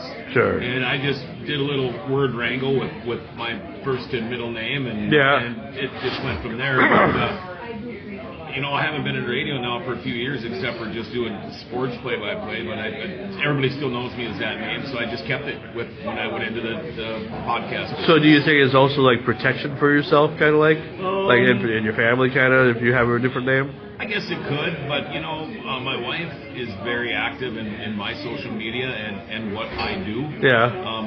I'm an announcer at racetracks and things like that, and she's always with me. Yeah. So they know we have two different last names. Sure. And the people that really know us realize, well, she's using our real last name. Sure. And he's not. Yeah. But like, are they a couple? Are they really married? Are they brother and sister? What's going on here? With social media, if you want to find out something about something, it's so easy to do anyway. Oh, of course. Well, when I found out your real name, I was kind of surprised, Then I started making everybody loves Raymond jokes, I'm sure you've heard some of those before. I'm a Métis French Canadian, so I fit right into the Brooks. Oh, yeah. Absolutely. Plummer area. Yeah. It's pretty cool. So let's talk about your early days from, your pre-radio days. Like, what was life like growing up in the small communities and stuff? I grew up between Crookston and Gently. Okay. And then I had everything. I was racing snowmobiles and motorcycles before I even knew how to ride a bicycle. And then my mom and dad got divorced, and we moved back to my mom's hometown, Thief River Falls, and that's what I consider my hometown. That's where I really grew up and graduated, and went from having everything I wanted and all the toys to having absolutely nothing. Sure. And it was weird. I was a jock. I played hockey. I was a runner. I played football. Co-captain of the track team my senior year, and I thought about I wanted to go in the military and fly helicopters. Yeah. And then we took that career aptitude test, I think my junior year in high school, and my number one on the list was law enforcement, and number two was entertainment. Oh, yes. And I was into music. I'd been playing bass guitar a little bit, and I love music and all the sports and everything. And so I thought, you know what, I'm going to apply for radio and television school, and I got accepted. But I started 6 days after I graduated from high school. I went right back to school. And that was it. That was the bug. I think the very first day I started class out at Northland, I think the very first day I went on the air. Oh, and I can still remember my voice was probably 8 octaves higher than it is now. I was so freaking nervous. It was crazy.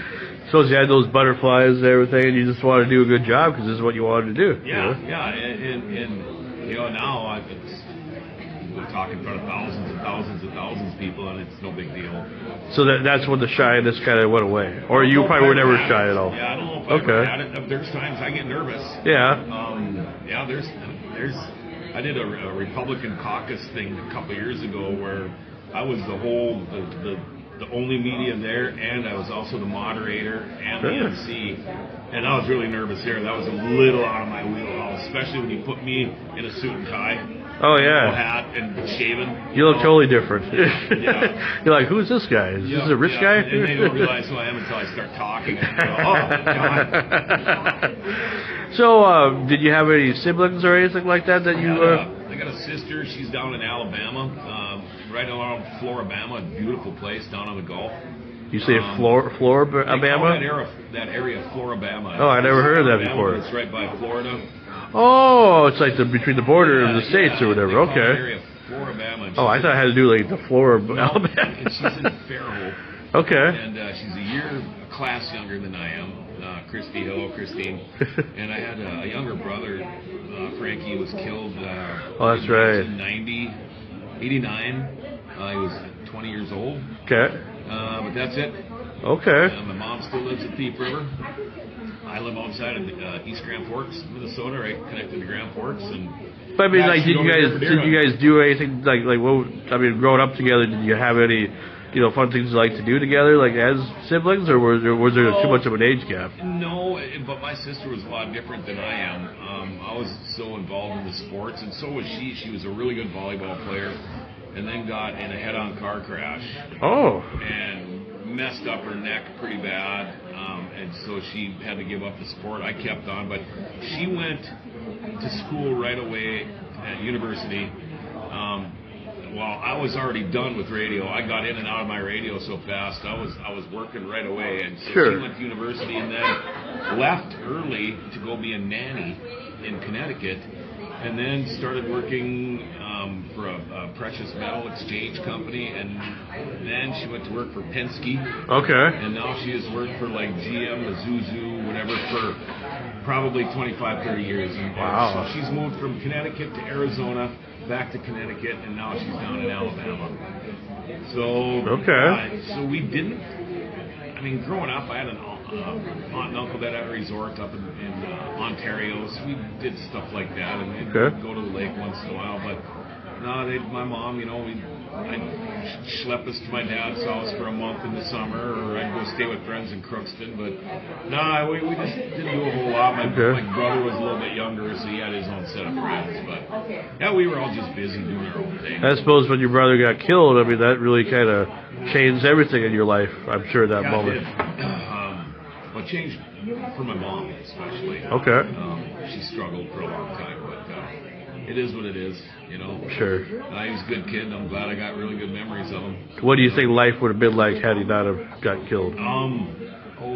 What do you think, he would have done radio with you too? No, he wasn't that kind of guy. We probably would have beat each other up a couple of times, and I would have beat him up. Would he have went hunting with you?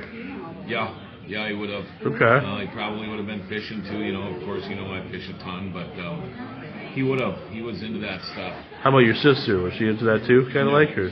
No, not really. Okay. Maybe if it's like deep sea, where it's sunny and 85 and you're on a big boat, it might be, but she likes to have fun. She travels a ton. So. What was your parents like? Dad was hot rods. He basically he built and painted and customized cars. So he had cars and motorcycles and boats and snowmobiles, and my mom was just my mom raising 3 kids, single parent.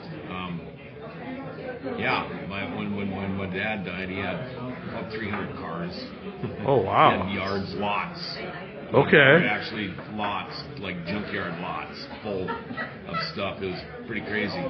That sounds crazy. He had one building with just motors and blowers and all these carburetors and. Well, wasn't that kind of what got you into cars too a little bit, kind of like that, or no? The opposite. I love racing. My dad doesn't.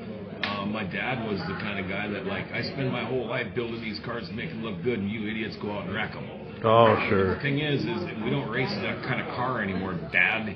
You build your own race car. It starts with a frame. Uh-huh. But it was just a different deal. He didn't really like racing, and I could watch two kids race tricycles in their driveway, and I'll probably stop and watch.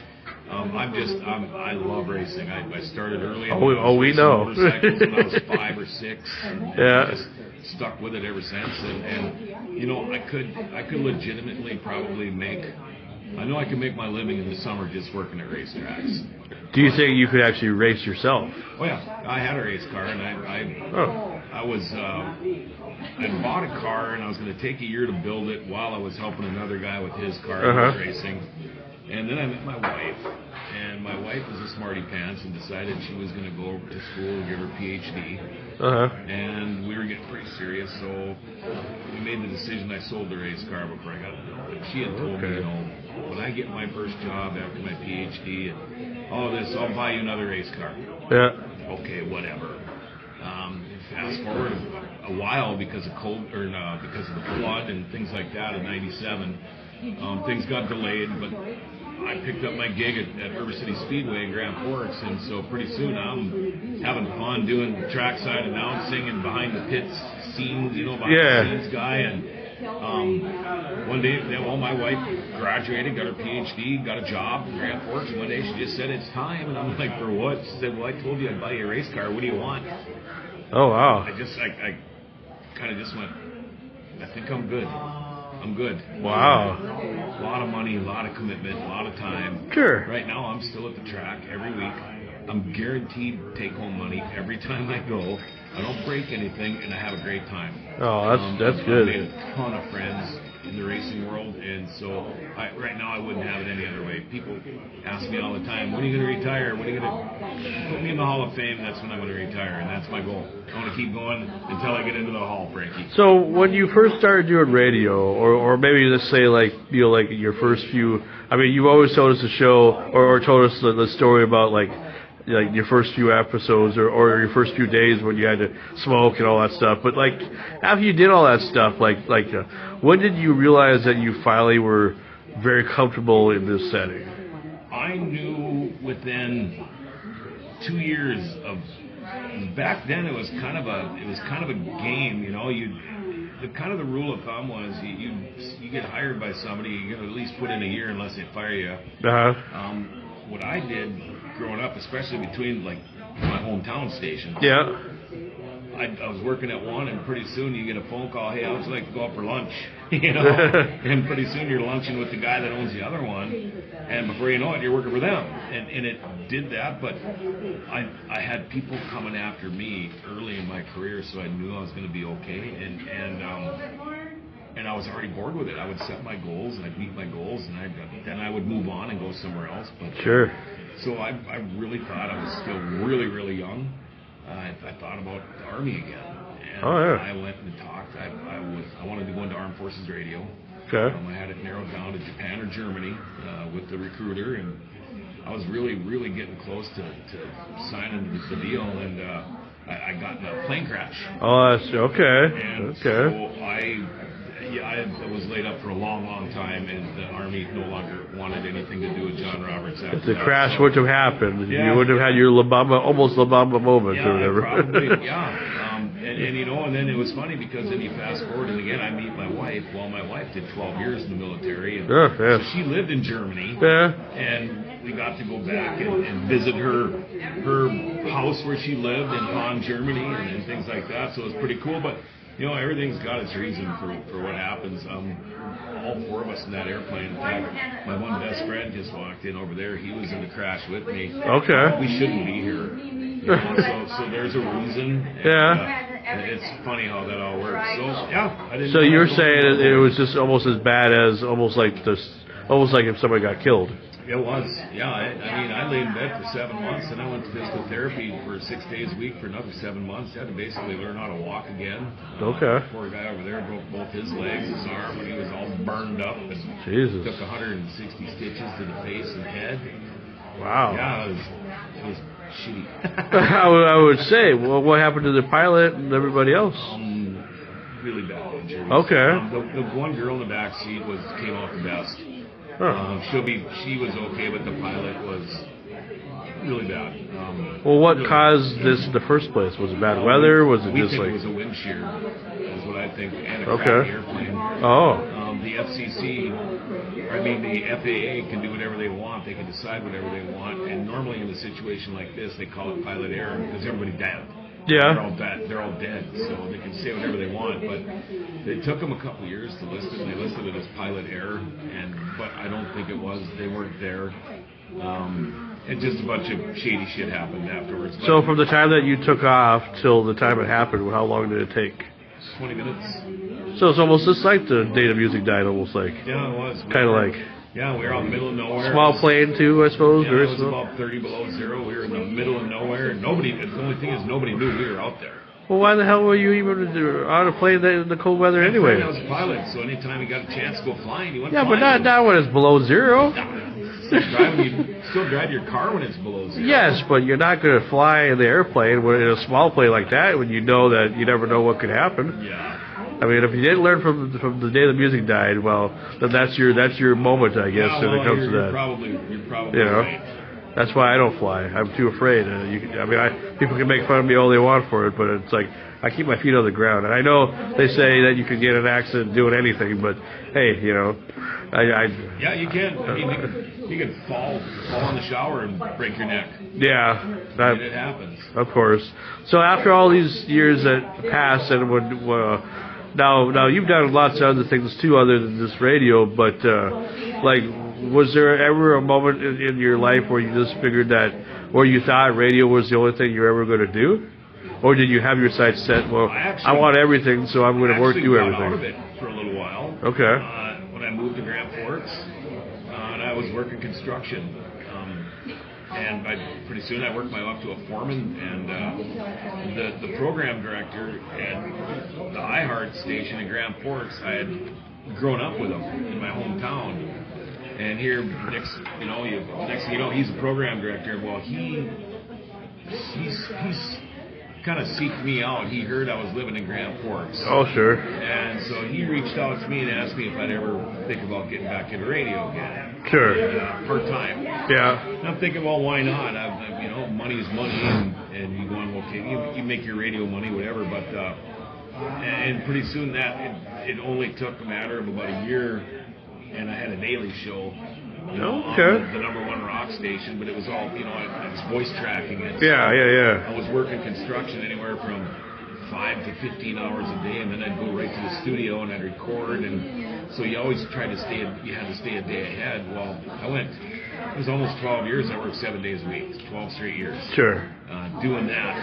And then once I got too beat up after 20-some years of doing the construction stuff, I decided full-time radio again. And the opportunity came up where I could quit doing the construction stuff and just focus on radio. And that's what I did. And then it just got to where, my big radio, ginormous corporation, overextended itself, and they had to make nationwide cuts, and I happened to be one of them. So they offered me a job back after a while, and I just declined. So before all this stuff happened, because there's a big gap between when you finally realized that this is something that you really wanted to do, and before iHeart changed and everything, and blah blah blah. What's one of your favorite moments from just doing the KJ108 stuff? You could go anything from we do the Miracle Maker Radiothon for 2 days. My old morning show partner, Dangerous Dave, and I, doing some of these interviews after doing 2 12-hour live shows, 12 hours straight. Yeah. You're punch drunk, and you get these happy ending stories where you break down and you bawl like a baby. Oh. I mean, you can consider that a great moment. Being on stage, introducing bands like Foreigner or Kiss, or kind of the perks that go with the job. Yeah. And getting to party with some of these guys.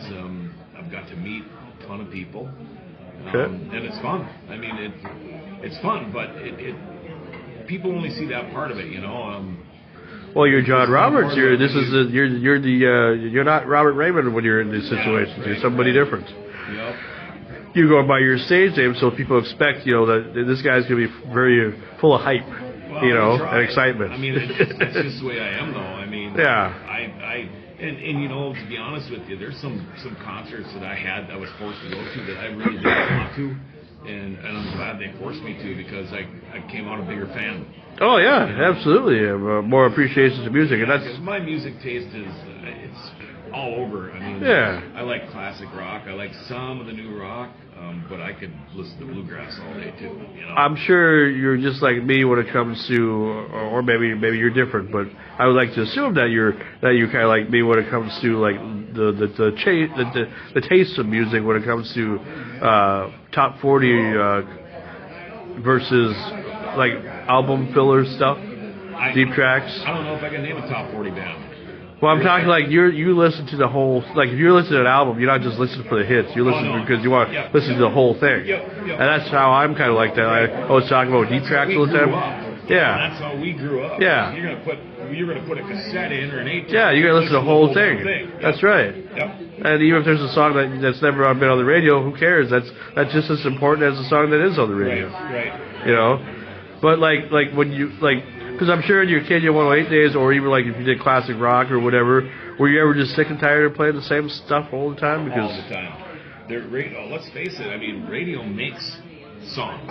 Yeah. Radio ruins songs. Yes. There were, especially if you're working for a top 40 or something like that. Oh my God, you're hearing that same song 5, 6, 7 times a day. Yeah. Every day. Yeah. You know, I can go back to my old country radio days when Hank Williams Jr. came out with "There's a Tear in My Beer." Remember, because they put the video of old Hank Sr. Yes, that was like CGI before CGI. Yep, and that just ruined it for me because. It ruined it. Okay. You know, there's songs. Any bar band, they're all going to play old-time rock and roll. Yeah. They're all going to play Moni Moni. Oh. They're going to play these songs that they just beat the depth out of them, you know, and I can't stand, you know, God darn it, if you're going to do that, play some of their other hits, because they had a lot of other songs that... Or go too deep into their catalog and say, hey, this is a song that never was big, but... Without having to listen to old-time rock and roll. I mean, tell me a cover band that ever plays deep tracks at all. Right. Nobody. Yeah, right. That's sad, you know? To me, deep tracks are like classics. Yeah. You know, to other people, they're... I don't know. Well, it's just because, you know, you're a music lover, and you know, there's a lot of people that like music, but, you know, those are the ones that, you know, if you ask a normal or an average person, we'll just say, they're like, well, I listen to whatever on the radio. It's like, those are people that probably eat plain cheese pizza and drink the same type of beer that's probably cheap and whatever. And you're a man of style. You probably drink the best beer, probably, huh? No, I drink Busch Light. That's what I'm trying to get your attention here. Well, it's only 10:30 in the morning there, sir. Yeah, we're deer hunting. This is vacation for us, Randy. Okay. And all my buddies are over there getting ready to eat, so I gotta eat something. There's a pork chop in every can, right? Absolutely. Well, like I guess when it comes to now your later days and doing the stuff on Grand Forks Best Source, that's, you know, you've had your ups and downs with the source too, and now do you think you're at a place where everything's getting kind of the way you imagine it to be? Well, it's getting there after almost 5 years. Our product is pretty cool compared to when we started. Things have changed a lot since we started. People are at first, the hard part was getting people my age into a podcast, because I'm social media stupid. I'm computer illiterate. I can do all the voice stuff and line up shows and interviews and all that, but to make it all look good takes, you know, a pretty good team. And with Paul and Dale, we do a great job. Katie helps out a little bit, and we've got, you know, different hosts for different shows, including you and your show. But it's getting there. We're from what I do, from being an on-air personality on radio for all these years, now I'm a talk show guy now, and I'm not a talk show fan. Well, that's where you and I differ. And now, my wife loves talk show too. I don't. But now that's what I do, and now I'm thrust into way more of the political stuff, and I mean, I'm rubbing elbows with county commissioners and senators, and you know, legislators and things like that. But we just had a county commissioner who's out here hunting with us this weekend. Okay. But it's changed a lot. But I like it because I can say what I want because I'm co-owner of the company, Uh-huh. and I know what I can and cannot say. I love taking the opportunity to call somebody out on something when nobody else has the guts to, and knowing that nothing can happen because it's the truth. I really like doing that, because when I was working for iHeart, ginormous, You couldn't say what you wanted to say. No. Yeah, you had to censor yourself. They still own the rights to everything I said there. Yeah, you've said that before. I know that. Now, so with being owner of the company and everything, or part, or with you and Paul, like, do you feel like you are the best source as far as like in Grand Forks, as far as the best place to not only do podcasts, but for people to find you and when you do your show, when you do your morning news, all that stuff, because it's a different format than just doing radio, obviously, and you're doing like almost like sometimes like your morning show is like shorter, and then you do other shows that are longer. Like, do you feel like you're pretty much fully committed? Yes. And our model is we started out with giving Grand Forks Best Source, working on giving Grand Forks an identity again. Yes. And now we're Grand Forks Best Source. We got Grand Forks their identity back, and we see that because there's nothing local anymore. That's right. Except for one radio company is pretty local. The rest, except for the morning shows, aren't. The newspaper isn't. It's a part-time out of Fargo. Our TV station is no longer. They claim it's Fargo Grand Forks, but you can watch it. They won't even have the weather forecast on for Grand Forks. And so that's what we do. We focus on. We don't even say the F word on our shows, which is Fargo. Yeah. Fargo's got enough coverage. We don't talk. We've only in 5 years, almost 5 years, we've had 2 people from Fargo as a guest on a show. One was my son, because he runs Fargo Youth Baseball. The other one was a hockey coach from Grand Forks who was coaching the Fargo Forks. Okay. Otherwise, we wouldn't even Sure. we don't even mention Fargo. Okay. Basically, as far as you would drive to go to work from Grand Forks, so we will mention stuff like Brooks or Thief River. Yeah. And, out to, as far as like Reynolds and Larimore and Devil's Lake, but no Fargo. So when it comes to that sort of thing, then why is there no? Grand Forks is a big city. Lots of people. There's nobody else that's doing the same thing that you're doing. That's really like competition, like real competition. Everybody thinks they can do a podcast. Yeah, and they're doing it all over the place. We learned early that people came in and started with us because we do lease our studio out. Yes, and we will produce and host.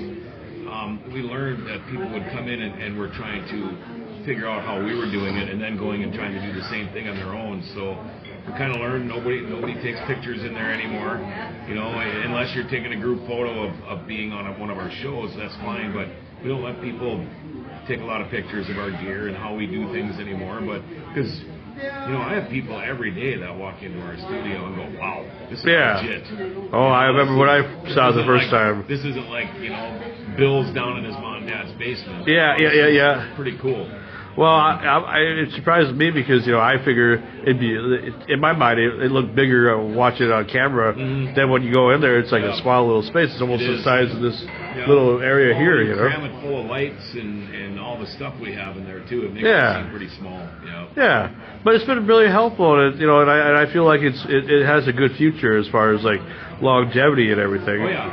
So since you've been doing this and I guess now that you've been with me on Renegade Radio, what have you learned from being on my show?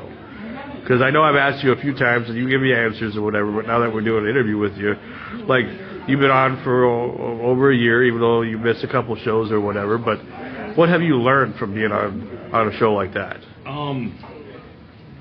Freaks me out the good guests you get. We have had some pretty cool guests. Yeah, you've been a part of some really good shows. I have, and the cast you have is. I would really love to go meet these guys, face to face. I'd love to see Lance. I'd love to meet all of these guys. Tony, Anthony, and I think it'd be cool if we could all get together somewhere. But I've just learned that no matter what we talk about, it seems like it's always a good time. Yeah. I think we're all kind of the same. We all have pretty close to the same damn sense of humor. Oh, absolutely. I think we all kind of feed off each other pretty good, and I would imagine some of these guests, if they get on, they've just got to feel overwhelmed because we can just bombard them with, we look like the old Brady Bunch captions. Yeah. Us all up there. It's like a big tic-tac-toe board with all of us in there. Sure. And you do all of this on your place here in Brooks, Minnesota. Population pretty much. Is it 117? Probably. I like that. I'm not sure she did. Thanks. It just proves you anybody can do this stuff. Yeah. But and your stuff, and it looks legit too. It's not sketchy. I mean, granted, we're sitting in a bar restaurant right now in Brooks, Minnesota, and you're doing this show with your cell phone. Yeah. I think that's what makes this cool. Oh, absolutely. We've been talking about how could we ever make this work, and it just happened to work where I'm here hunting. And well, I was afraid it'd be too much crowd noise, but it's not that bad, I guess. Well, these table here is pretty crazy. But old ladies, anyway. But yeah, and that's the thing about it. That's why I was so surprised, that you, as busy as the guy that you are, would be okay with finding time to because even though you knew me a little bit, but you didn't know me that well, and then you trusted me with a chance, and then look at where we are now. Well, it's all good so far. Well, I'm glad to have you on, and I'm glad that we got to do this interview. When you asked me, I'm like, what? Well, I just like to interview you. I'm like, I figure everybody has a story, and there's a lot of stories that you haven't told. We could sit here all day with the stories. Oh, absolutely. I've enjoyed I've been in media business for over 4 decades now, and it's fun, and it's weird because I need to start thinking about stepping back a little bit here. Eventually, I'm pushing 60 now. Well, I was just going to ask you, the last question, what's your legacy, to sum it up, kind of? I'm lucky that my body's falling apart because of everything that's happening, but I'm lucky I can still make some money with my voice. Yeah. So I don't need it, and I want to keep doing that as long as I can. I put it to somebody this way one time. I kind of want to remain relevant. Sure. If that makes sense. Yeah. But maybe not as relevant as. I don't need to have my nose so deep into everything as much as I do now. It'd be nice to still, Absolutely. And I after doing it for as long as I have, I just, when I'm done, I hope people remember me. Oh, we definitely will remember you. I'll never forget all the times that we've had together, because I want Renegade Radio to last for a while, no matter who's a part of it. I just feel like, one day we're going to get that moment where somebody says, well, we can't do it no more. Right. And then that's going to change everything. But I still want to be a part of it, because this is an original creation, and I don't want it to disappear. Right. It's the only idea that I've had. It seems like it doesn't work. So. Well, anyway, John, I do appreciate you taking the time and, coming all the way from Grand Forks just to do this interview. Not for hunting or nothing or anything. Yeah. I even wore orange vest for you. Yeah, I almost kind of had that. I almost thought you were dressed like Marty McFly from Back to the Future if he was a hunter. All right, John. Well, I appreciate your time, and thanks for letting me interview you.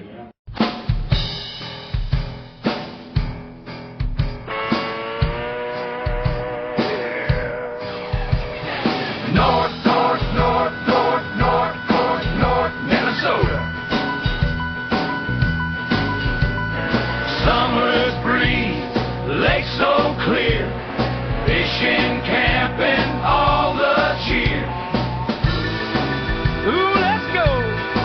Come on now. North,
game in Roseau County.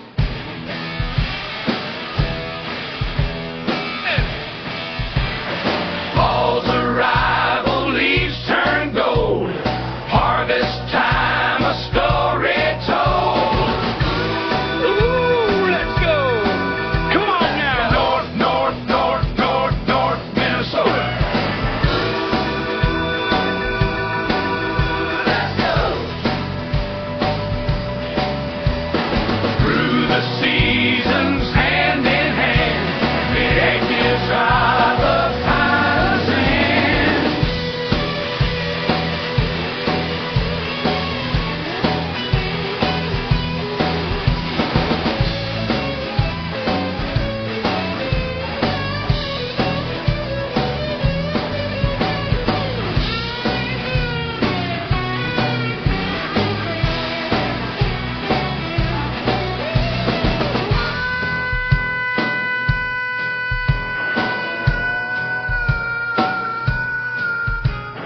Through the seasons, hand in hand, we'll make memories across this land. Ooh, let's go. Come on now. North, Minnesota. When winter's over, we'll be there again.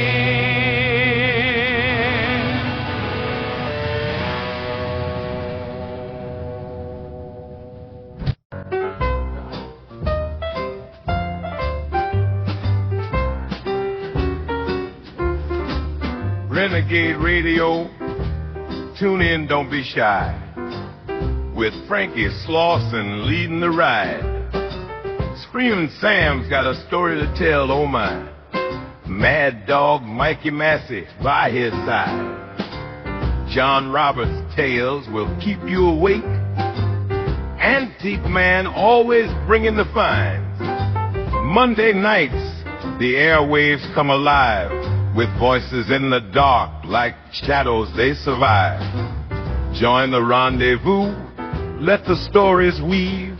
Frankie leads the night, you just gotta believe.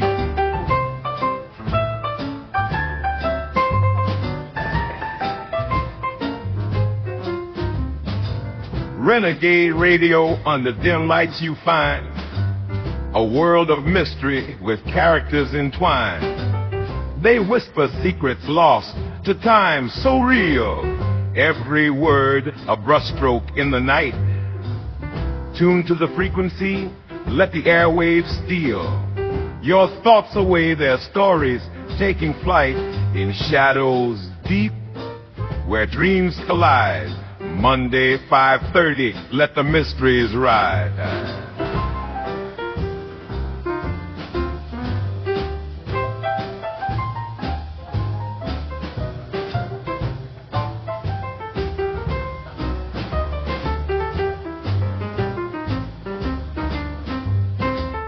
Under the street lamps, the city's alive. Through smoky alleys where whispers thrive. Dial in close, feel the secrets unwind. Frankie's crew, painting stories in your mind. Mad Dog's growl echoes through the night. Mikey's laughter, a beacon of light. John Roberts spins tales of the moonlit skies. Antique Man shows treasures before your eyes. Under cover of night, their voices arise, with Frankie guiding a crew so wise. Monday nights, they bring the twilight lore, stories of the streets you can't ignore.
deception runs deep, so deep, with secrets he must keep in the heart of the outlaw's creed. Trust is a currency rare indeed. In the midnight hours, solitude grows, only shadows and whispers know.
Desert's haze, danger's always just a phase, but his spirit never breaks.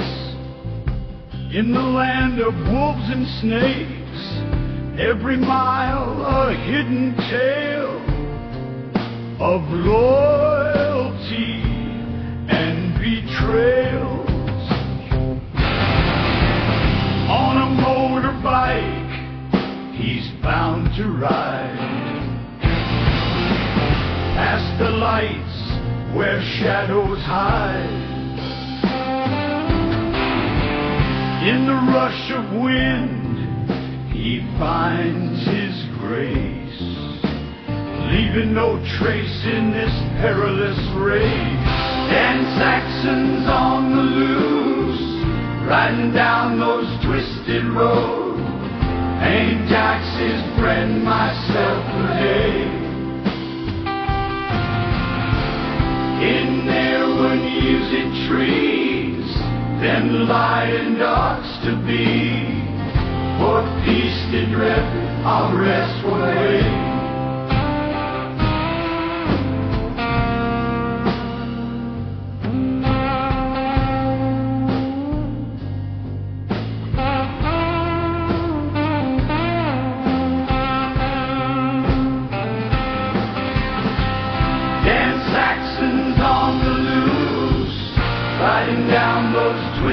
Roads in a world that's so unkind. Deep undercover, no one knows. In the smoke and steel of bikers, he's fighting for what's real. Through the night so wild and free, he's a ghost, a mystery. With the wind as his guide, he'll never be denied. Facing fears with a steely eye, in the land where outlaws lie.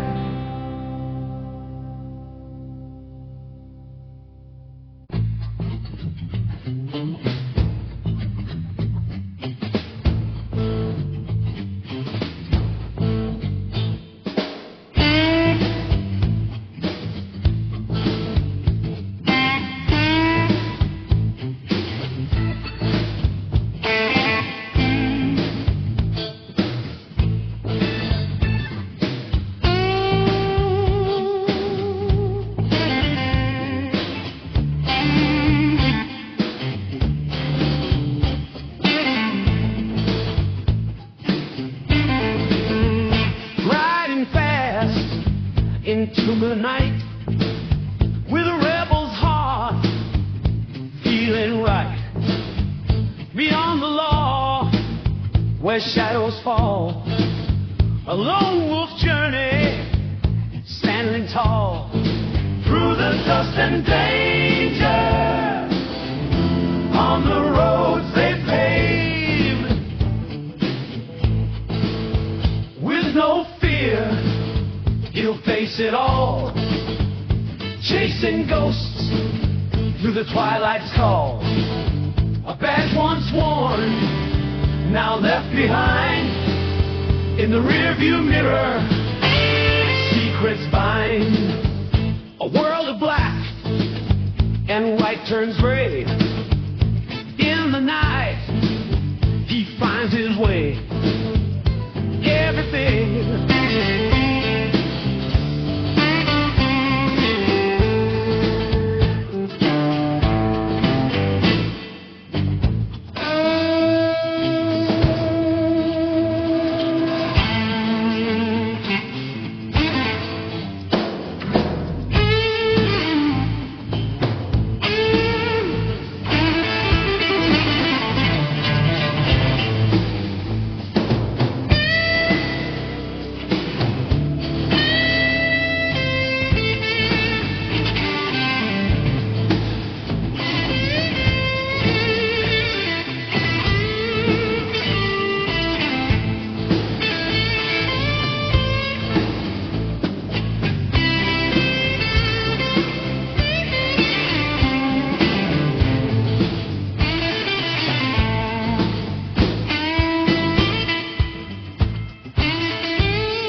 Above the night's cold embrace, a dangerous game he can't erase. Echoes of the past, in the dark they stay, but he rides on, come what may, through the dust and danger on the roads they paved. With no fear, he'll face it all, chasing ghosts through the twilight's call. A badge once worn, now left behind. In the rearview mirror, secrets bind. Dusty highways, whispers in the breeze, a tale of redemption amid the trees.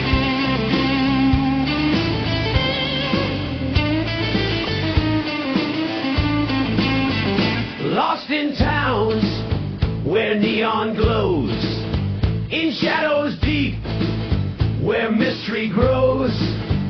A life once clean now lives untamed, in the heart of night where he's unchained. Through the dust and danger on the roads they paved. With no fear, he'll face it all, chasing ghosts through the twilight's call. A badge once worn, now left behind. In the rearview mirror, secrets bind. Motorcycles roar beneath the starlit skies. A lawman's past in darkness lies.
just the heavens beat to a call.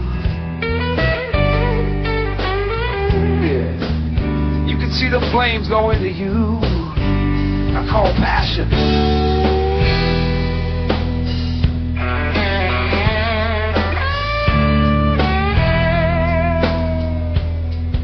Let's go to heaven fire. Come on now, will you?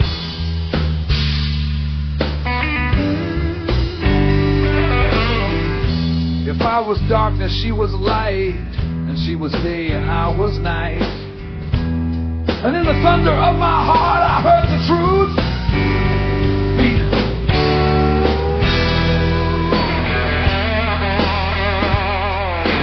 Lost in desire. Oh, can't stop the fire. I want her all the time.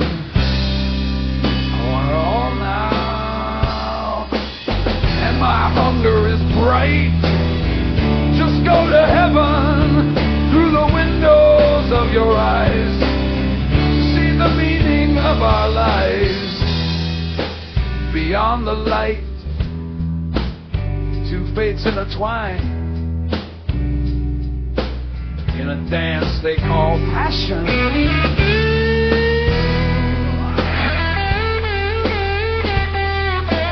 Lost in desire.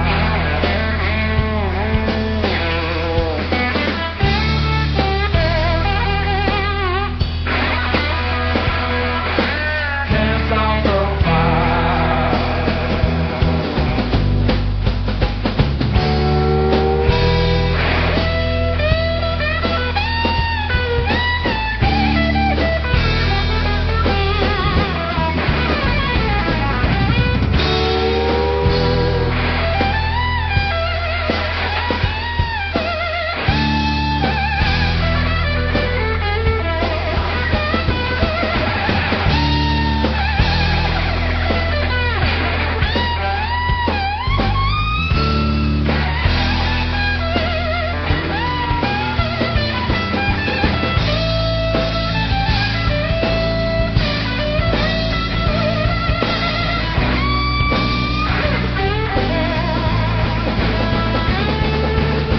If I was darkness, she was light, and she was day and I was night.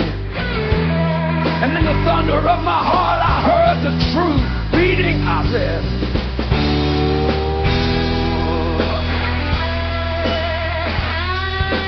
can't stop the fire.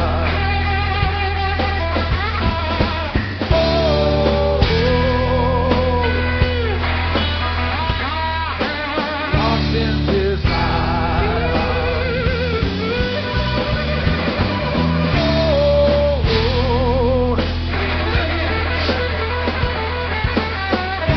Lost in desire.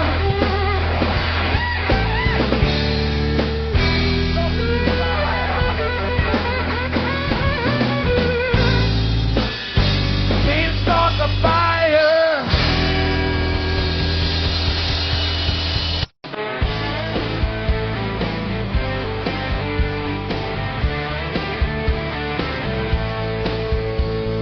Banging through the years, keep the truth in line. Buddy Holly strumming Sweet 59.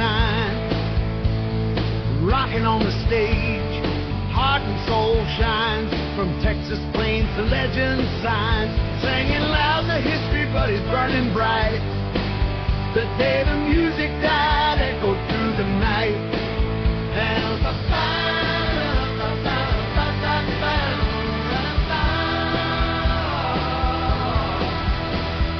Lubbock's lonely rebel broke the silence clear with that rebel yell, shook the atmosphere. From Peggy Sue to rave on, hit after hit, set the record straight, never missed a bit. Singing loud, the history buddies burning bright. The day the music died echoed through the night. With glasses on his face and a rebel's beat, From Lubbock to the stars, no surrender, no retreat. Changing rock and roll, redefining cool. In the American pie, but he took us all to school. Oh, they remember his name, a legacy untamed. From the crickets to the charts, the fire that he claimed.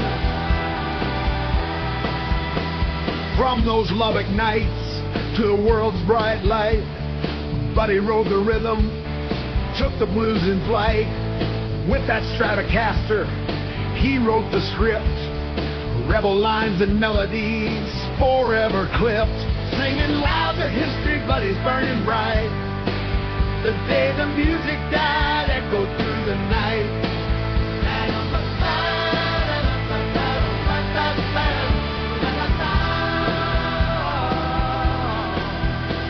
In a blink he changed the game with the guitar in his hand.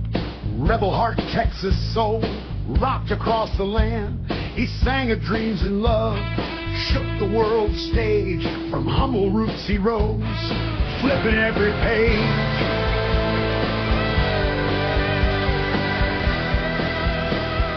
Busting out the ceiling, rewrote every line.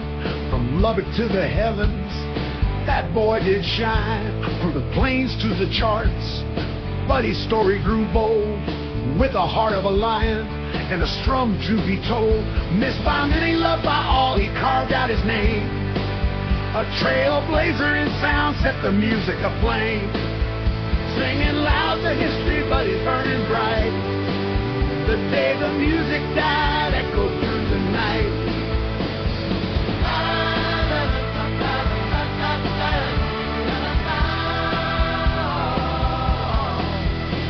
It's a timeless tale, told in every chord, a legend immortal, hearts in billboard. Buddy's beat still echoes in every rocking scene, from the diner jukebox to the big screen dream. Singing loud to history, Buddy's burning bright. The day the music died echoed through the night.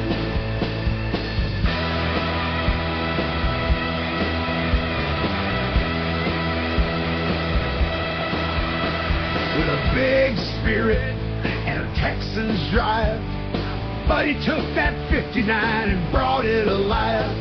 On dusty roads and in crowded bars, he soared like an eagle, reached for the stars.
Raise your glass, friends, it's time to unite.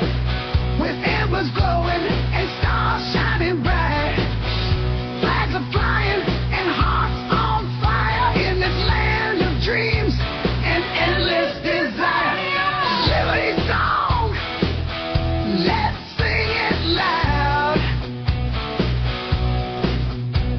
With rockets red glare, we stand proud.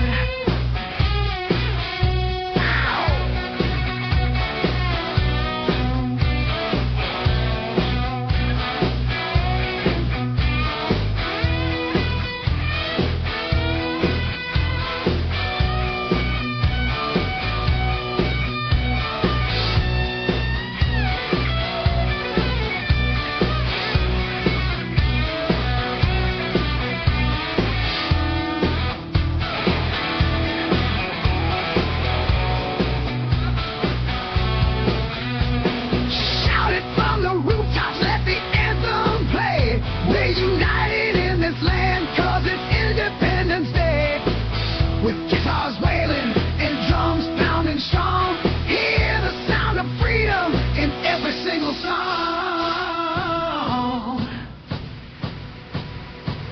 From sea to shining sea, we'll ignite the night.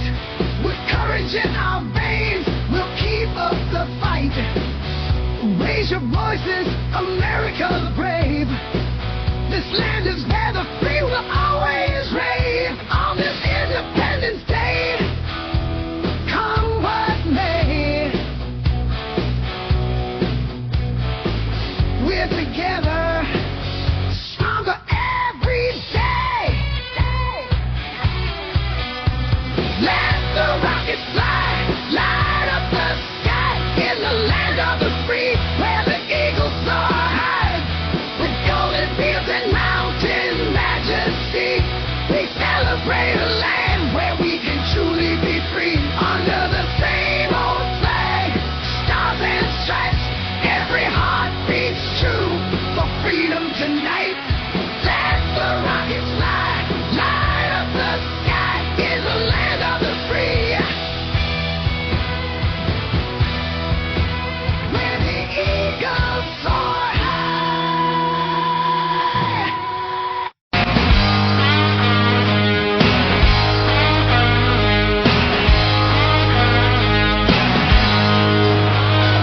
In 1985 with a roar, for living dreams to explore. Electric guitar echoing the past.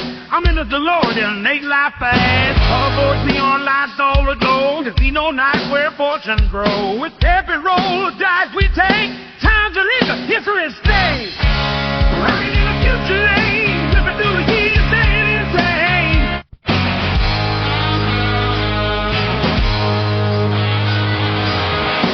This empire towering past, an alternate world, the future's glass. Lightning strike, still on track, with Doc and Marty, adventures back. Hill validation back in line, underneath the clock, a shift in time.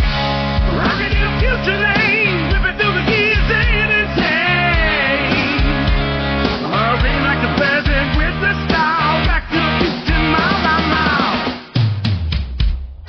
Skies is blazed with flying cars, digital dreams under neon stars. In the future lane, there's no breaks. Distance time, there's nothing to say. Cafe A's, a blast from the past. A hologram that spins so fast. On the napkin and fortune's told. In a future where we're bold. Riding in the future lane. Through the flux we break the chain. Taking history with every trial. Back to the future, mile by mile.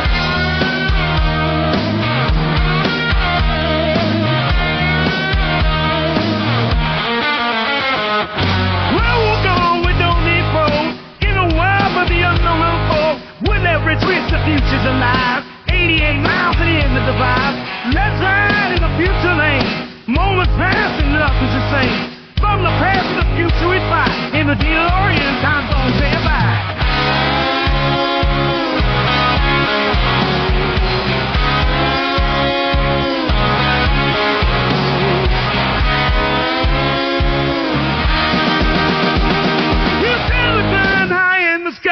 Jackets on, didn't gotta try. Fleeting moments, ticking clock. In the soundtrack of time just rock. Little sidewalk tomorrow dawn. Life in the town, but we're never gone. In the alleyway, secrets unfold. Where fortune favors the brave and bold. Rocking the future lanes, running flush and fly like rain.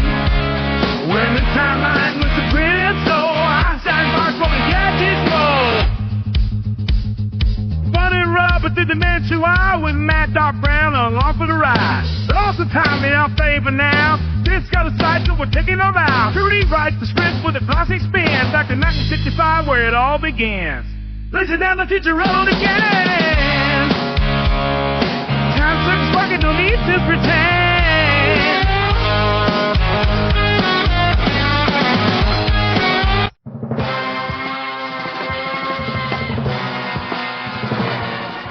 You don't get this stuff from Howard Stern Show. You don't get this stuff from anything but Renegade Radio.